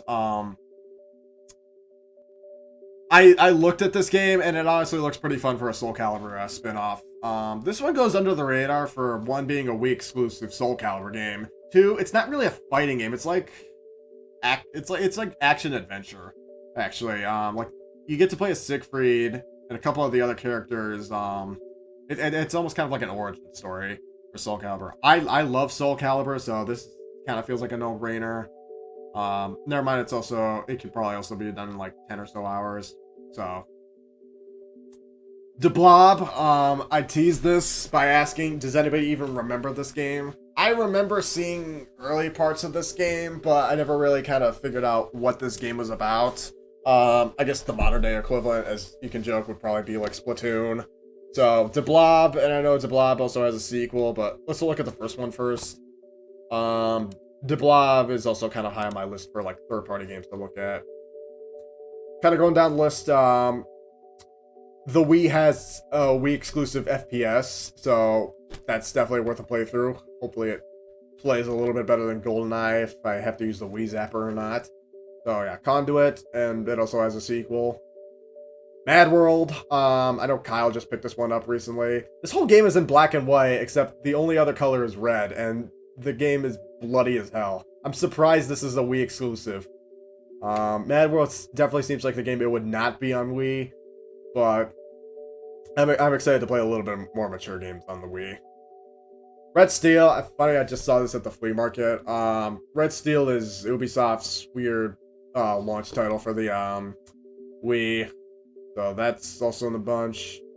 And then I kind of added this as a last minute option. I don't know if we're gonna get around to this, considering all the games that I also just teased. I heard No More Heroes is a pretty good look. I believe one or a couple of these games are on newer consoles, or at least No More Heroes is. Let me check if No More Heroes is on anything new. It should be, right? Yeah, it's on Switch. It's on Switch. It's on PC. It got Switch port in 2020 and PC in 2021. So yeah, for the longest time, No More Heroes was just exclusive to the Wii. So I've seen a lot of playthrough of this game. We'll see about it. And then, of course, you know, more hacks, homebrew stuff. I know the Wii is a homebrew machine through and through for how open source it is. You'll see more Mario Kart Wii, Brawl, even new Super Mario Bros. Wii hacks come up later. All right, how are we doing? We're almost 2 hours into this. Promise, we're kind of getting to the bottom of things. So, side event streams. These are kind of like what I have planned for one-offs. Kind of not really the main focus of things, but, you know, if something comes up over the year, we'll see how we do. Streams with Adam. I know Adam's still here. These are based on availability, but I'm going to be honest. Starting the season, Adam might not be around on stream as much as I hoped. Because kind of looking back into personal things, after May or so, I'm gonna be out of this room again. I gotta get another job. I gotta start looking at my own apartment. Adam, I've been punching him for the last year or so to get his driver's license, and he just won't get off his lazy ass to do it. So Adam doesn't even have a car or driver's license. I'm the one who's driving him all around town. So I mean, as soon as that happens, and you know, Adam gets out of his mother's house, it's a whole. Maybe he'll return, but if I'm focusing more on my life this year, and again, if I don't have my own car, my mom might give me her own car. It's probably going to be a little bit more spread out when Adam comes on the stream and we do things together. So stuff like a Return to Dreamland playthrough. I know I said we want to do Dokapon Kingdom at some point. We're probably not going to be able to beat the game considering how long it is. It's literally taken Runaway Guys like 5 years to beat that game. So, Adam will probably be few and far between. But of course, you know, new things will come up to play. Just we got a whole year of stuff to come on. Like, so I'm gonna try not to totally focus on PS2 and Wii as we're doing things this year. You know, I got stuff for my other consoles. I got a leftover plate of PS1 games to play. It all depends on time and availability. And I think that's probably the key thing as to, you know, what's gonna hinder me is never mind financial problems, but you know, I'm getting older, guys, so this is taking a lot. Of course, I did mention this earlier. Kind of summer blockbuster streams, Halo 3 and ODST and Reach. Yeah, I might as well do them. I might as well. Considering, you know, it's the last two Bungie games. I might as well set up complete the Bungie set. I didn't know what we were gonna do after Halo 3. but I think I could probably manage one or both of these games. And again, speaking with Adam, I think I'm gonna take ODST as a solo playthrough, so I'm gonna take that on my own.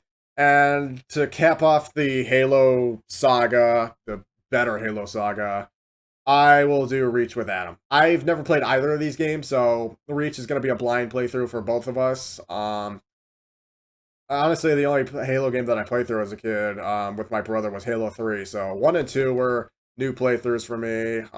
3 was the first time I played it in almost a decade. So these are familiar yet fresh experiences. So be on the lookout for those. I don't know, July, August. We'll see how much my personal life crosses into things. Like I said with the YouTube channel, possible one-off showcases, stuff like the Sudeki playthrough, the Halo Japanese version. So if I feel like there's a game or something that I want to show off that's probably not fit for stream, or to get 3 hours out of, I might just do a one-and-done thing on YouTube if I have something to show off. So again, be on the lookout for what I have on the YouTube channel. Simple enough, simple and said. And then VCR stream nights, let me plug the Discord again. I have a couple of things to show off for this. VCR stream nights will continue regularly. Probably not as often as we did in the past, considering, I've got a lot of stuff to play through. I'm honestly looking at getting rid of most of my VHS collection. It's taking up space. My mom has literally been begging me to throw everything out. I can't. I just can't. Despite how worthless most of the tapes are, most of the tapes don't run for more than $1.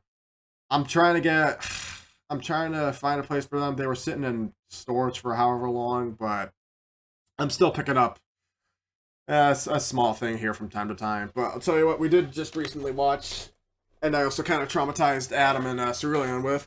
We just recently watched for the 20th anniversary, Kangaroo Jack. I finally got around to I realized this movie was coming up on 20 years or something, so I'm like, you know what, fuck it, let's get through it. Yeah, that's 90 minutes I'm never gonna get back. That was bad. But you know what? It was so bad that I didn't realize that not a lot of people realize Kangaroo Jack has. Not a lot of people realize that Kangaroo Jack has a direct-to-video animated sequel. And yes, this is also on VHS. And yes, we will also watch this at some point. In fact, I mean, we can watch this as early as this week, even. Like sometime between this week and the next, we gotta watch Kangaroo Jack 2. Granted, this one is shorter. It's like an hour and 15 minutes compared to the hour and a half of this. So, if you thought this was bad, I honestly want to even have higher hopes for this one, considering. Yeah, so that's what we've been up to for VCR stream nights. But do join if you guys have the time for one night. I will alert you guys as to what we have coming up on VCR stream nights. I do have a lot of anime planned, but it's usually just based on, one, if I have the money for it, and two, whatever is available on eBay. I know one of the things that I want to do is watch Fushigi Yugi. That's a 90s shoujo anime. So like a lot of the anime that I watch on VHS kind of comes few and far between. If there's if it's just one-off OVAs or movies or whole box sets.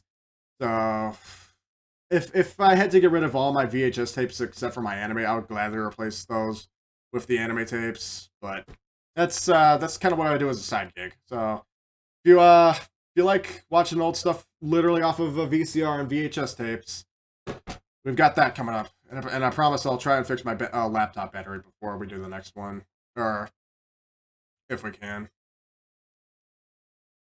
Anything else? Again, join the Discord server. I will keep you guys updated on that as we go along. So, simple enough. So, this is what I also wanted to talk about. Stream growth and collabs. I did mention that the past couple of months since November have been the biggest bubble of growth I've seen on this channel in ever. I went from having, I didn't think I'd ever hit 200 followers. I didn't think I'd ever hit affiliates. And again, I owe this a lot to Junie and Jinx and the people that I've been, bartering to do collabs with. So I will try and reach out to other VTubers. I'll go back to putting my PNG YouTuber model on and whatnot. And other retro game streamers, for potential collabs, if you guys have the open schedule. I know it takes a lot. Junie and I honestly planned this months in advance. We started planning for the E3 stuff back in October even. Just let me know you guys open schedules. And if you guys want to do something together, I'll see what I can do. But streamers I'd like to collab with, I'm just gonna list off 5. Obviously, Junie, I know you're right here. So Junie and I are kind of doing things right now. Junie, we're probably gonna do E3 again sometime in May, so I'm gonna give you a couple months to prepare for that. Unless something comes up before then. There is one thing that if you want to do, have archive VODs of Tokyo Game Show from 2001 and 2002. If you want to do that, I've got like probably 2.5 hours worth of content for that. If you want to do Tokyo Game Show, we could do that at some point. Junie and I, again, go follow him. He's right here. He's been the bread and butter for starting this up. Sierra Overdrive, I love her. I'm in her streams every once in a while. She's amazing. If I can even get a link for that. Yeah, so go follow Sierra. Not only does she do amazing art, but the kind of stuff that she does with the regular collabs with her friends is also amazing, and I'm also kind of giving her hell for it. Like in between, you, Junie, and Sierra, and everybody. I definitely appreciate these two. Who's next? God, where did he go? Did he leave? Fuck, I think he left, but I think he'd sooner drop dead before he'd do a stream with me. But I really, for how much hell I give him, and honestly, credit where credit is due, he's a thorn in my side. Bonemiser and I have to do something together at some point. I will make him, and I'll be nice for a little bit. I'll hold back the punches for like the first hour, but you can tell by my stupid face right now that I am very well anticipating a good stream with Bonemiser. We got to figure out something, and I know he's up against the wall with that. So. Kyle, I know I've always mentioned Kyle. If you haven't followed Kyle already, go follow Kyle. Kyle has been probably the #1 retro streamer that I've watched all of last year. Again, he's been the inspiration for a lot of things. I've been kind of stealing a lot of stuff from his stream and putting it into mine. Kyle and I'd like to do a collab with. I know he doesn't usually do collabs, or I haven't been doing much. He usually goes over his friends, but if we can get together and do something, I don't know, even PlayStation related, because, I got some of his stuff on PS1, that'd be fun. And then the last thing, I kind of just threw this out. Sigurd and Bird. Sigurd and Bird was like the VTubers that I watched the most last year. It's unlikely that I'll get anything major together with one or both of them. And honestly, between the two, I'd probably have a better chance with Sigrid than I would with Bird. I played a little bit of Phantasy Star Online with Bird last year, but that was probably much the extent of it. I know we did an off-stream Halo Master Chief Collection game night, and that was like back in October. But if we can do something together on stream, one or both of us, if they're willing. I know they've got a book schedule. They're constantly doing weird experimental stuff, and they're always on other people's channels, but that might be a pipe dream. I don't want to say it's impossible, but if we can figure out doing something together, that'd be great. But definitely go check out those two. Let me plug those two as well. I swear, whoever said it in their Discord said it best. Every single one of those streams opens up like an Aqua Teen Hunger Force episode. God, Bird is the epitome of meat water. God, I'm spilling. Jeez, don't I already feel so much better now? So, that's that. The issue, though, rather than time, I mean, I've got time for this. The issue, though, is I don't have a whole lot of modern stuff that they do. I know a lot of these guys do, especially Sigurd, but they do VR chat stuff. I don't have VR chat. I don't have a VR headset. My laptop can't run anything VR. I'd love to do it, but I don't have $2,000 that I can just pull out of my ass. I know Bone Miser was doing Splatoon and playing outside and whatnot, but I don't have a Switch or any modern console. The last modern console I got was the Wii U. My laptop is shit in the bed. I can barely play Steam games. I mean, I have most of my Steam games also backed up on my backup desktop, so I gotta think, yo, what's the best thing that I can collab with working on a $12 budget? I can always do those retrospective reaction streams. I mean, I usually dig a lot deep for the E3 B-roll stuff, like what Junie and I did. That can kill about 2 hours, if that's good. But you know what? We'll think. We'll think of something. I mean, the first thing is getting my foot in the door. I mean, I want to now that I have this affiliate which we'll talk about later. Like now that I have the status, now that I have a basic PNG tuber model or whatever, and then I'm kind of getting. For anybody to start out with streaming, I mean, I'm glad that I started out when I did and kind of slowly, gradually got it. It's tough. It's tough. This is some of the toughest stuff that I've ever done. So the fact that I'm doing this now when everybody else is doing it is, I'm glad that I caught on to it when I did. But speaking of affiliate status, this was definitely a last minute addition because I legit did not think that this would ever happen. I finally reached affiliate in December after 3 years and 200 followers. For the 14 millionth time, guys, thank you so much for this.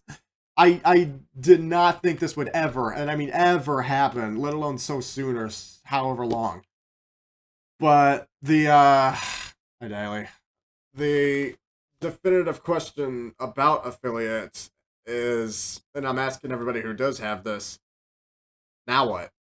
What do I do? What is all this stuff that they've given me to do? With like what is? Okay, I can create predictions now. I can do raids. I can do polls. I have emotes. Does anybody see my emotes? Here, let me post them. Yeah, these are all the emotes that I have. Most of these are inside jokes. But like, what the hell am I gonna do with this stuff? So yeah, five of my emotes have been added. They might be switched out over time. Definitely new ones will be added to the backlog. As I have, they take a while to get approved too. I think like most of these took like what 2 or 3 weeks or something. So, they will probably have to be planned out farther in advance than I have. They'll come earlier over time. I know I need to unlock the thing where it's like you can do follower emotes. I haven't had that unlocked yet.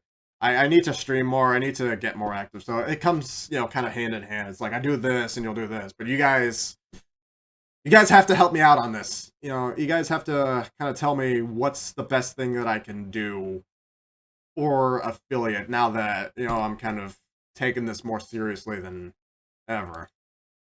10-hour points, redeem ideas. I'm always open to suggestions. So if you look in the credits, I know I've got a couple of stuff here. I know I've left the basic ones open. I will say that I am planning on adding new sound redeems, so, Lex wins, where did you learn to fly? I'll add a little bit more of those. Most of these will probably just, be jokes. I do have a lot from the CDI Zelda and Mario games that I do want to add, so a lot of video game references. I gotta be honest, most of these will probably be stolen from AVGN. I just need to sit down and find a time to, make the icons for these, clip the audio, and do and whatnot. But these will brighten up the stream a little bit. So a lot of inside jokes from stream that have come over the last couple of years will be added. Oh shit! Yeah, this was the one thing I really. I want to be transparent about this, but I really don't want to talk about this. As far as revenue and income goes for this stream, forget it. Fucking forget it. I want to be again. I want to be as transparent and open about this. I didn't come into this to make any money about this. I don't want your money. All right. I don't need your money. I know I'm constantly working on a $12 budget, but if I'm gonna make money on doing this, I might as well just go out and work a 9-to-5 job and make the income myself than feel like I'm. It almost feels like I'm bartering and begging for people, which I don't want that to happen. So I kind of laid out a couple ground rules, and honestly, I didn't even figure out about this until like a week of just playing through the settings. I'm like, okay, there's monetization to this. It's like I didn't figure out that I was getting paid for ads on a stream to stream basis until I figured this out later. So you know what? Let's lay down a couple grounds. More so for myself than what you guys will be doing. This is what I'm going to ask or what I'm not going to ask from you guys. Number one, I'm not running ads. Unless they're already integrated, unless you already got like a pre-roll ad or whatever, no ads will be running on the stream to start. This stream will be free for everybody as long as I can make it free. That means you're not going to get like ads every 30 minutes to hinder the. I want this to be a stream that the stream is the focus of the stream, not the hindrance of everything else. So, just to make this simple by getting through it. Number two, I'm not planning on any subathons, donations, if I do any marathons, it's just going to be for the stream content, all right? I'm not asking for subs or donations. And I honestly beg you guys, don't sub if you can't or don't want to. All right? I have nothing to offer you guys that I don't already give now. There's no perks to subbing for this channel for anything else. I mean, I was mostly using the emotes mostly for myself on other people's channels. If you feel like you really want to put the Pizza Hut Bazone on other people's channels or spread the joy of Blinks or fucking Where Did You Learn to Fly chick, by all means, go ahead. I can't stop you, but I'm telling you, at this moment, there's no benefit to subbing for me right now. I have nothing to give you that I don't already give now. And speaking of subs, if I have the chops for it, I might gift out subs on a random basis. I might be generous enough that you might get hit whether I'm streaming or not. I know I've already given Junie, I've given Cerulean on one, I given Kyle stuff. Go ahead and use it for you want. I want to give back as much more than what I'm giving to you guys than what you guys are doing for your time. You guys are already helping out the stream just by sitting here and even lurking. I don't even want to call it the lurkers, but like just by sitting here for 5 minutes even out of your day is more than any donation amount you will ever give me. All right, I might even have to reject some donations just due to I don't feel comfortable taking people's money. So I wanted to be blunt and honest about this. I don't want to make I don't want to make any more than what I do now. All right, and I didn't even figure out about this until they told me. So if ads run on this, just be sure that I did not put them there. Twitch did. All right. And honestly, I'm gonna be transparent. The ad revenue that I'm getting on this channel is pennies. Pennies. Like I looked and it's like 5 cents for one stream, 7 cents for another. It's not worth it. It's legit not worth it. So hopefully I'm as clear as crystal about all this stuff. So the fact that you guys are already giving enough time to me just by sitting here and watching me cry my eyes out for the last 2 hours is more than I can ever ask for. All right. So thank you, but please don't give any more than what you're not comfortable with. All right. I can't take your money, guys. I really can't. Okay. And we're at the end of this presentation. So who's ready for a clip montage of what we've witnessed over the last year? And guess what? You might be in it too. I might have clips of your guys' channels as well too. I know Junie, you're going to be in this, so be on the lookout for that.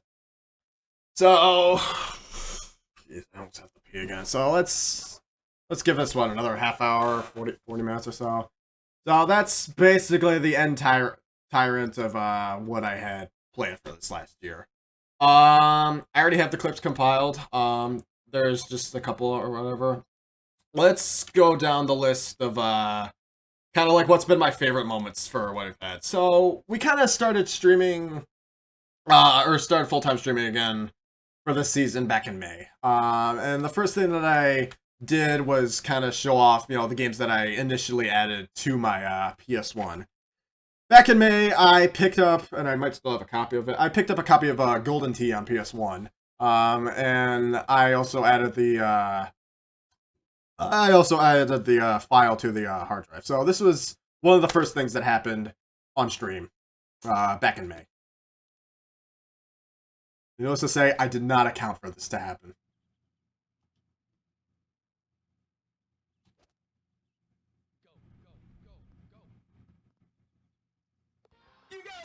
fucking kidding me? Really?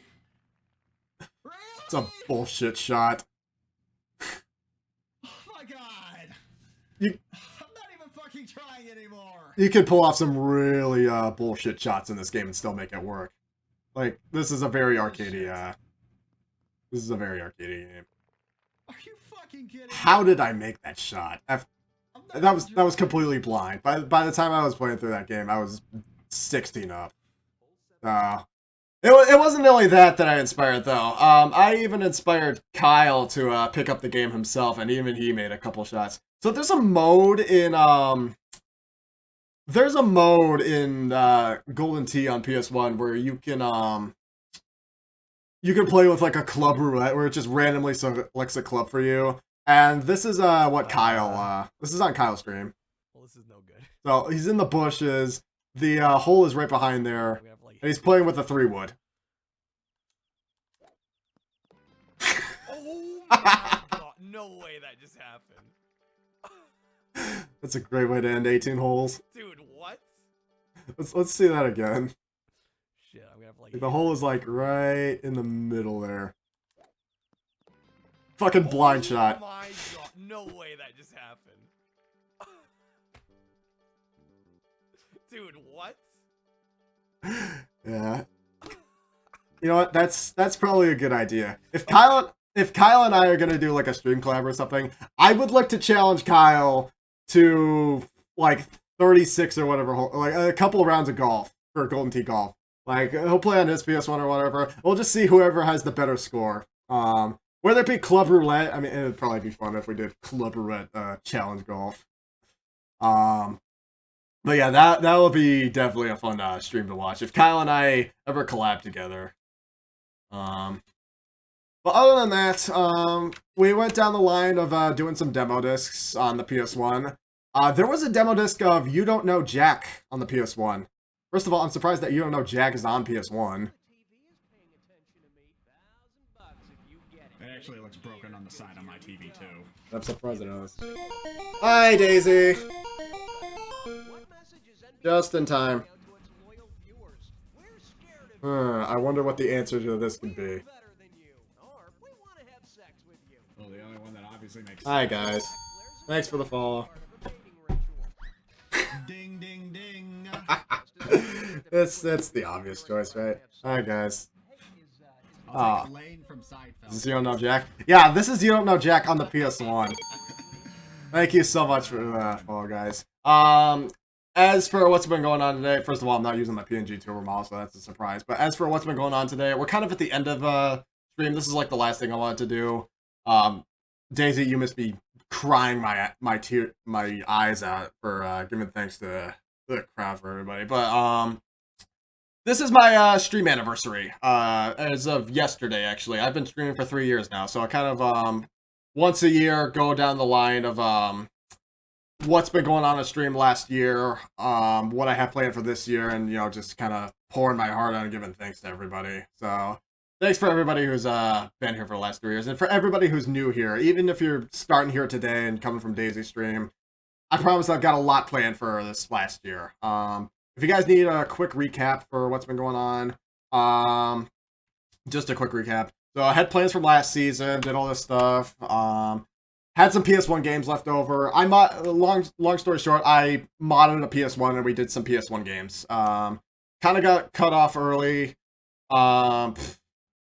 Easy, but get in line. Kind of got cut off early because I had a lot of IRL stuff that went on. It was a dramatic mess. So did that. Came back in November. And I teased that we're going to be doing PlayStation 2 and Wii games this year. So the same thing that I did for the PS1. I'm going as fast as I can. So the same thing I did for the PS1. We're going to be looking at a lot of PS2 and Wii games on this channel. And honestly, for Daisy's sake, we might be looking at a couple horror games on PS2. If any of you have heard of Clock Tower 3, Devil May Cry. Oh yeah, Devil May Cry is getting a playthrough. I see Symphony of the Night. Symphony of the Night was planned for the PS1. I don't know. Work to run. Easy, guys. So, yeah, Symphony of the Night, Metal Gear Solid, I don't know. These were all games that I wanted to do last year that I just never got around to. But as far as, like, games for the PS2, Jak and Daxter, Devil May Cry, Shadow of the Colossus, Ty, Sly, Crash, Clock Tower, Ape Escape, even some shit like Mega Man X7, and stuff for the Wii. Mario Galaxy, Sonic Colors, Return to Dreamland, Donkey Kong Country Returns, a whole bunch of third-party stuff. So yeah, this is stuff that I have planned. I just don't know if I'm gonna get around to, considering, you know, we've got time. And then, you know, side event stuff. I've got my friend Adam, Lucario in the chat. So this is all, you know, stuff that I've got stuff to do. Collabs, look at this. You gotta see more of it. If you guys are also interested, I'm plugging this again. I got a Discord channel. If you want to see what I've been up to the last couple of years, I've got a YouTube channel. So this is where I back up all my stuff. You can see some of the stuff that I've been doing over the last year. So it's all brand new. And then Stream Bluff and Collabs.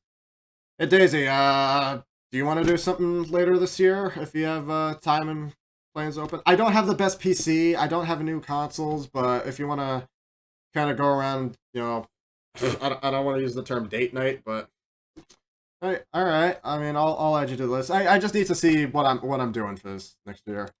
And then, you know, just this past December, I got affiliates. I got to thank everybody. So there, that just kind of just gives you a 5-minute recap of, you know, what's been going on. So we're looking at some clip montages for what I've been doing this the last year. Next game.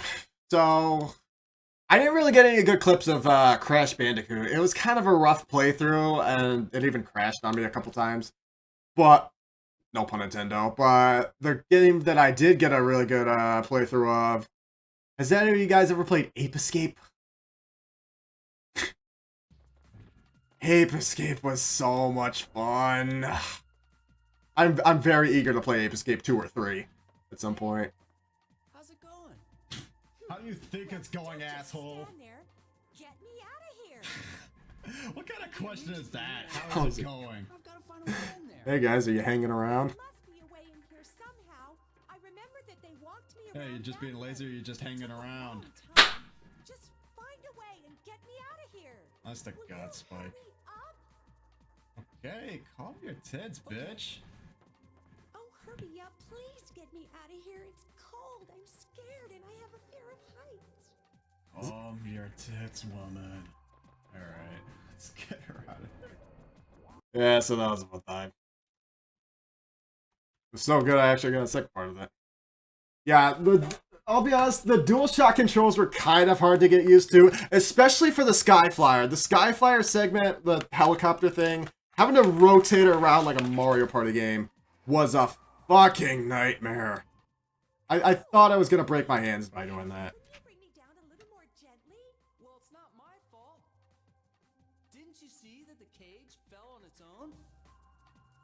That's the thanks I get. Hope you The didn't- story for this game is so good. I'll pretend I didn't hear that. Now, where is Spectre? This is a little bit later in the game too. What about Jake? Up 5, boys. Nope.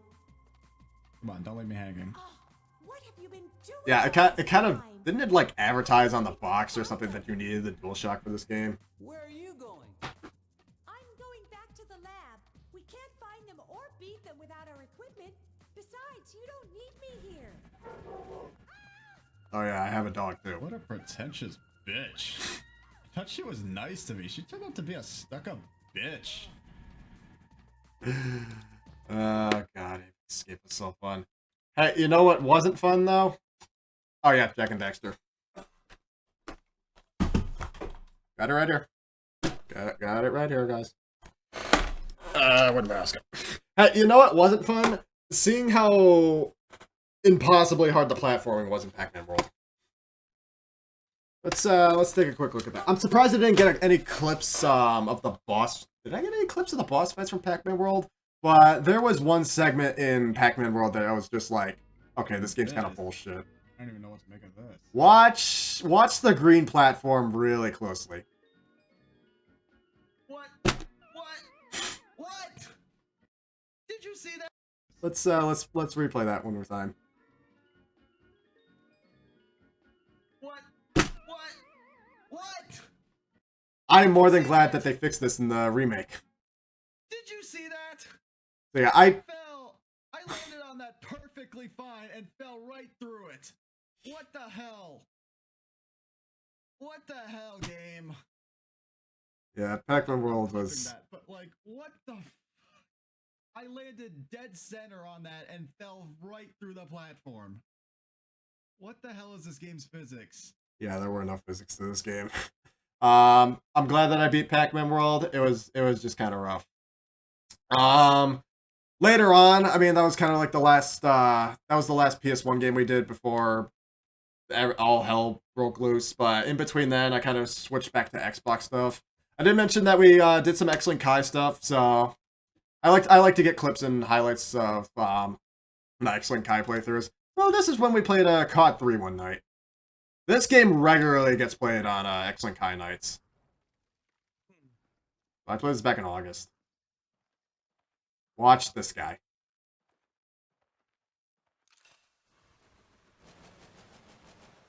Gotcha, alien. Bye. Bye, alien.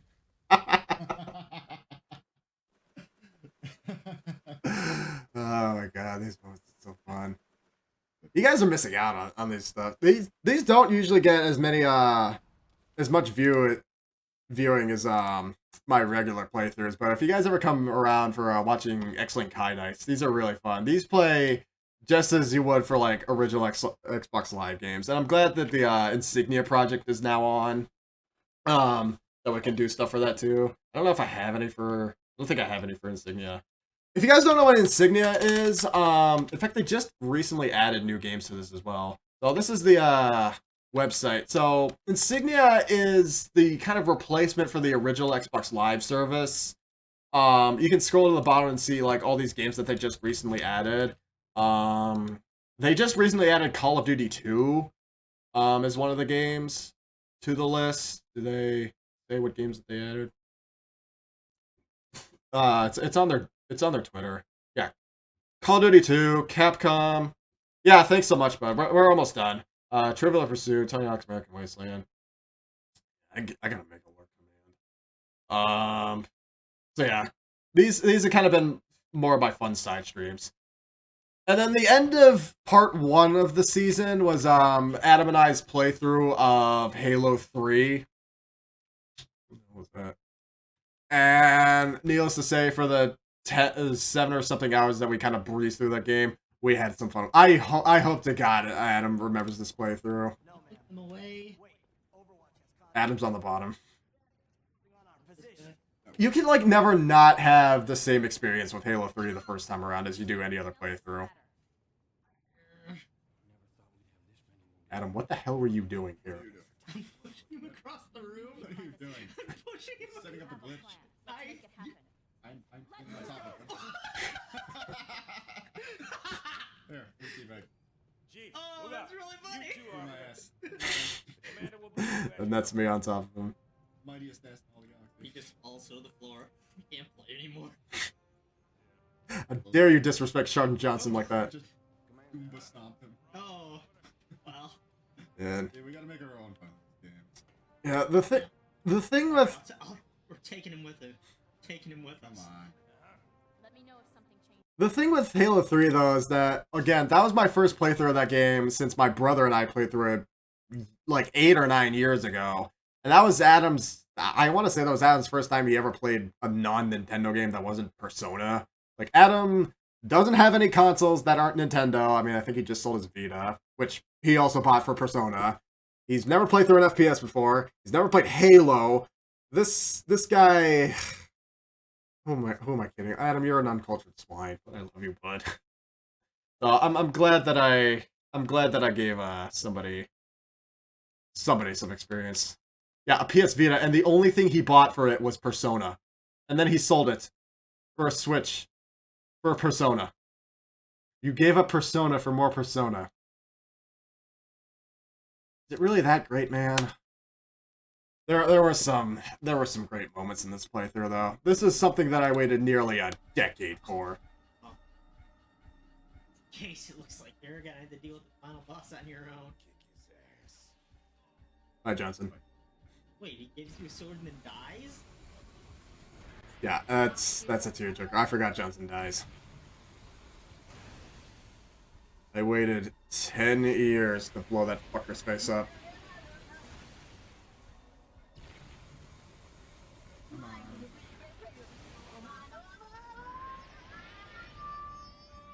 Yeah! You kill them! It went 10 fucking years to blow your stupid fucking face off!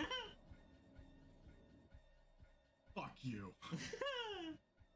10 long fucking years to do that. And of course the Warthog run afterwards was great. It was that. Yeah, I got a couple of these for Halo 3.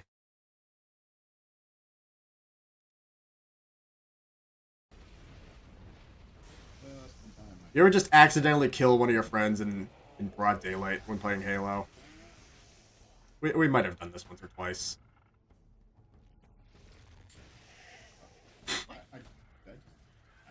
Did you just stab me? Yeah.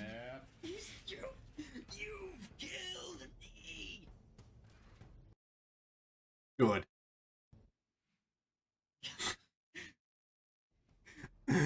Good. I gotta add a soundbite of that. One of the soundbites that I did want to play on is adding that. Unfortunately, that was the end of most streams up until November. Did I get any for... Yeah, I did get a couple. But between that, the 15th of November actually was the 20th anniversary of Xbox Live. And a lot of these things that they have... First of all, Danny Masterson, what impeccable timing. But a lot of these things that they have are like clips of old washed-up actors that you haven't thought about in 20 years. Obviously, Danny Masterson is recently in the news for his scandal, let's put it belligerently. We'll get to that eventually. Danny Masterson. What does that make you want to do? Challenge the French. The French. What? Can't stand the French. Can't stand the French. Going down. Yeah, fuck those French. Danny Masterson hates the French.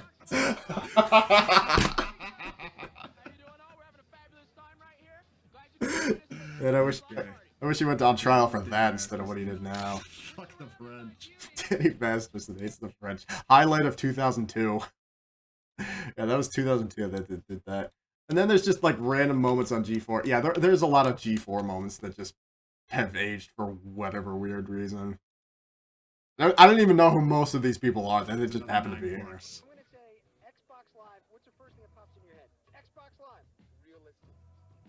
Realistic. Xbox Live. Killing things. Xbox Live. Weenies. What'd she say? Weenie? She said weenies. She say wait. It's the first thing you think of when you think of Xbox Live. Xbox Live. Weenies. Weenie. Weenies. Weenie. Alienated half our audience. Don't worry about it. I'm sure they're gonna be big fans from now on. Oh, the glory days. And then I met Junie. So, yeah, this is when Junie finally comes into the picture. So, Junie, are you still, yeah, so, I got a good clip of one of Junie's channels. So, I usually lurk around other people. This is when I started lurking around other people's channels, kind of just bothering them. Hey, you want to do something together? This is kind of one of the first times after I met Junie.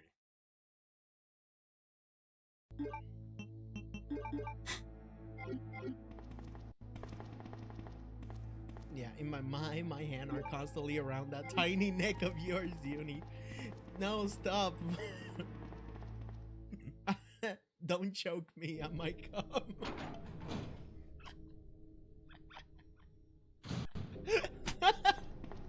Ada, wait!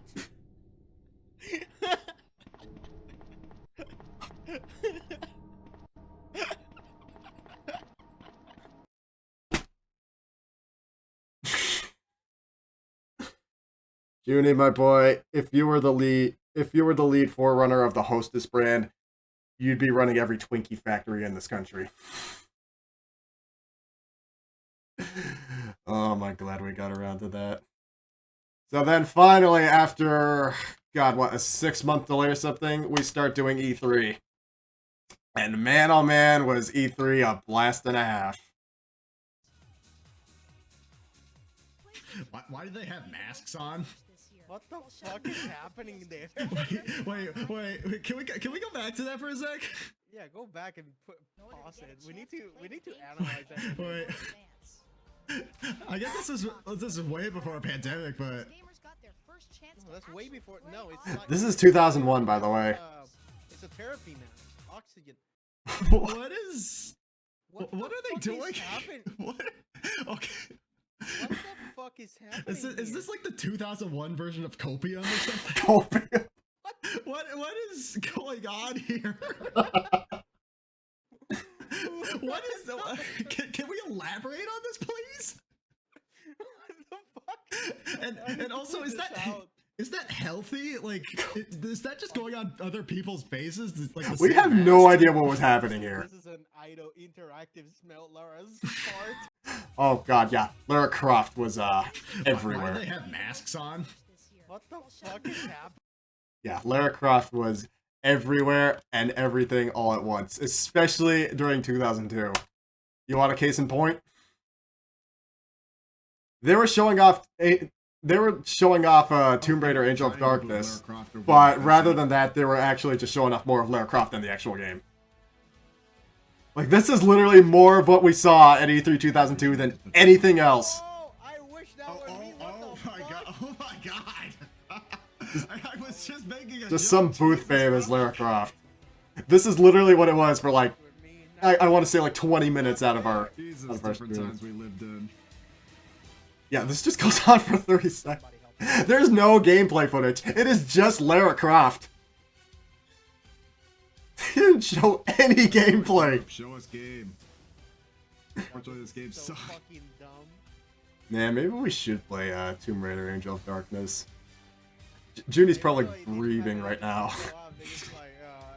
I wonder if they knew at this time that the development was getting worse. So they're just literally covering it up. Yeah, it was literally just Lara Croft. And boobs. Lots and lots of boobs.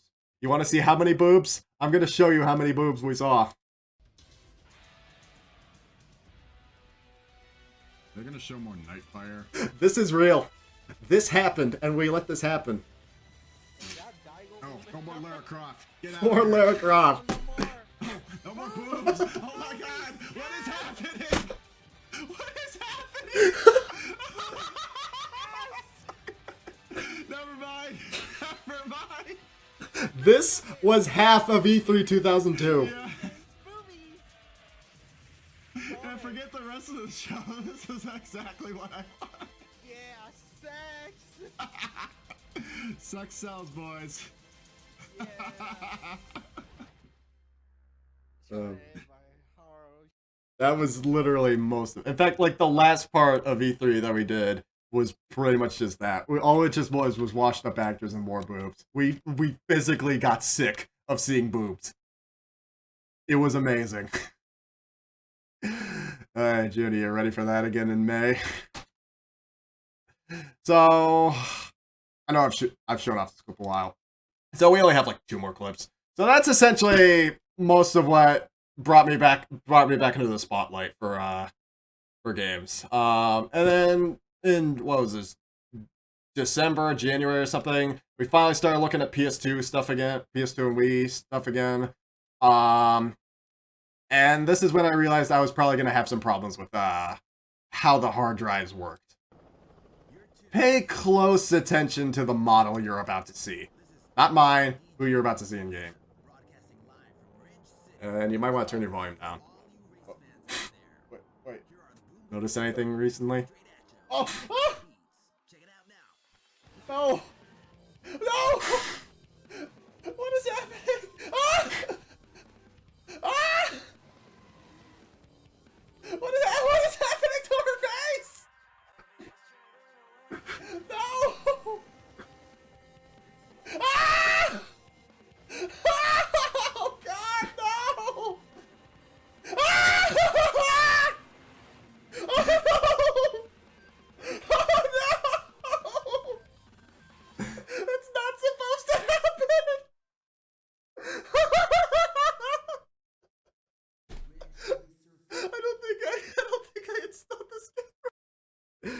Yeah, I think that might be more scary than anything you've ever seen on Dead Space, Daisy.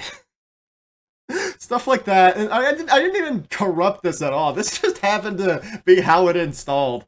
But yeah, the issue is like a lot of these games on PS2, or at least the PS2 hard drive, have some compatibility issues. But I think that just ended up being exactly perfectly how I want it to be. God, is there anything else? Is there anything else?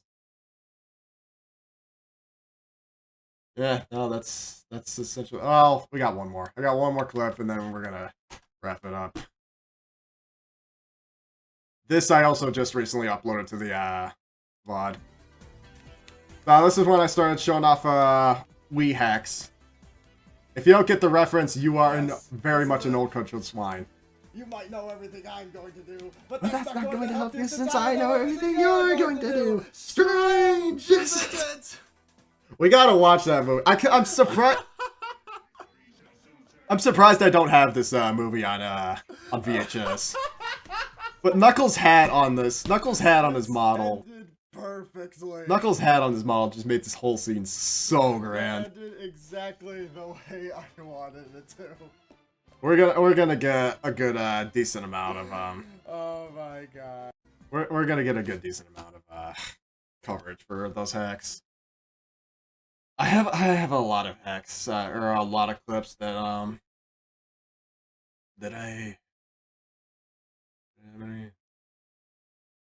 No, that's it. I think that's basically all said and done. Well, folks, yeah, this has been a roller coaster of emotions. So let me just go back to the. We're about to wrap up. So anybody who's here wants to come out lurking or whatnot. I don't know how else to say thank you guys. I really don't. I'm hopefully I'm gonna try not to break down in tears again, but. From the bottom of my heart, guys, thank you so much for everything. It's not just been here tonight, but over the last 3 years. If I've just known you for a month, that's great. If I've known you for a day, thank you. But for those who have been here almost since the very beginning, the very few of you, I would not be doing this without you. This stream, this channel has meant more to me than, honestly, anything that I've ever done. This is the thing that I put a lot of focus and a lot of effort into.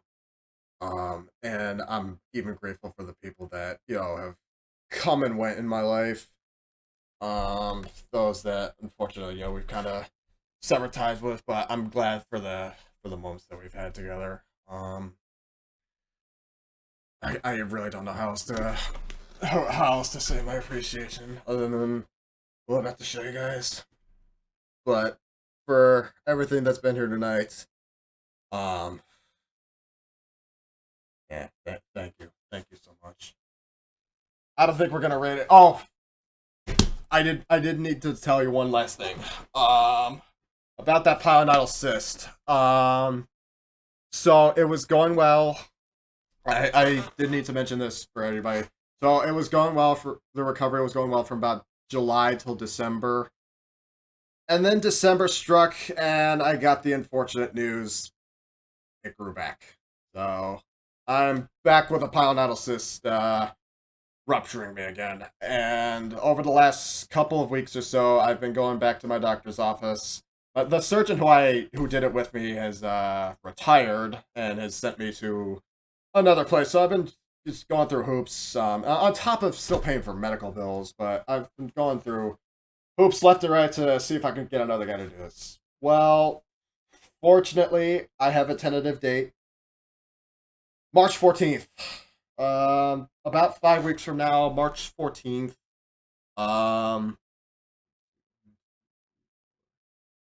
Yeah, 5 weeks from now. Unless I can get something in earlier, March 14th is when I'm going to have my second surgery on this. I'm feeling a little bit more optimistic about this, considering, one, it's already been done before.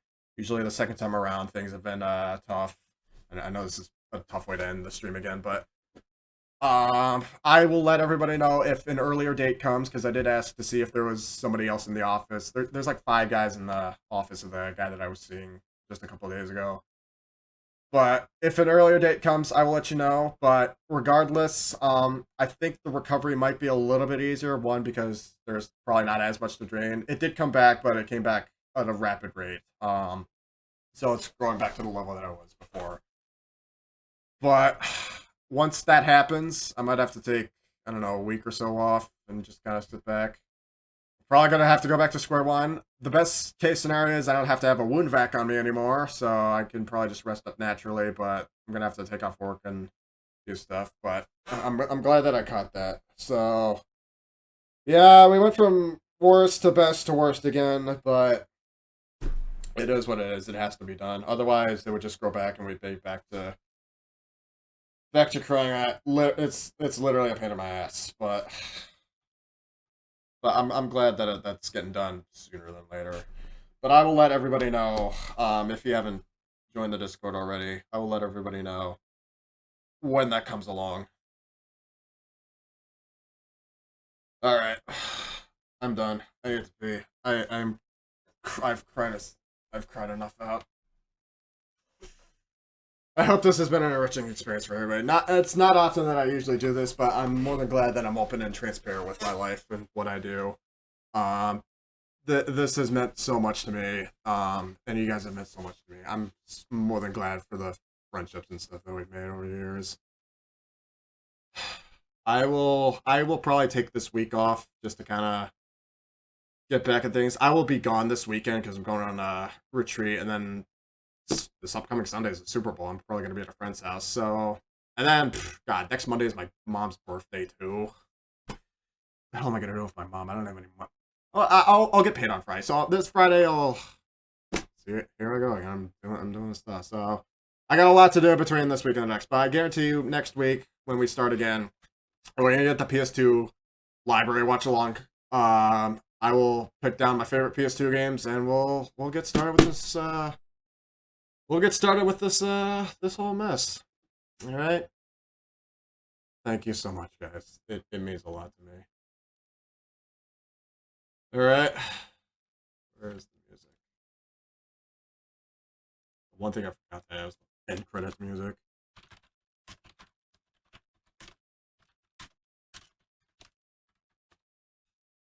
Yeah, thank you.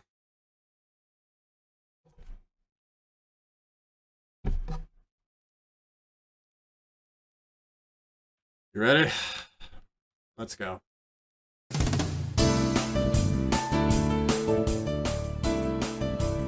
Take care. Good night.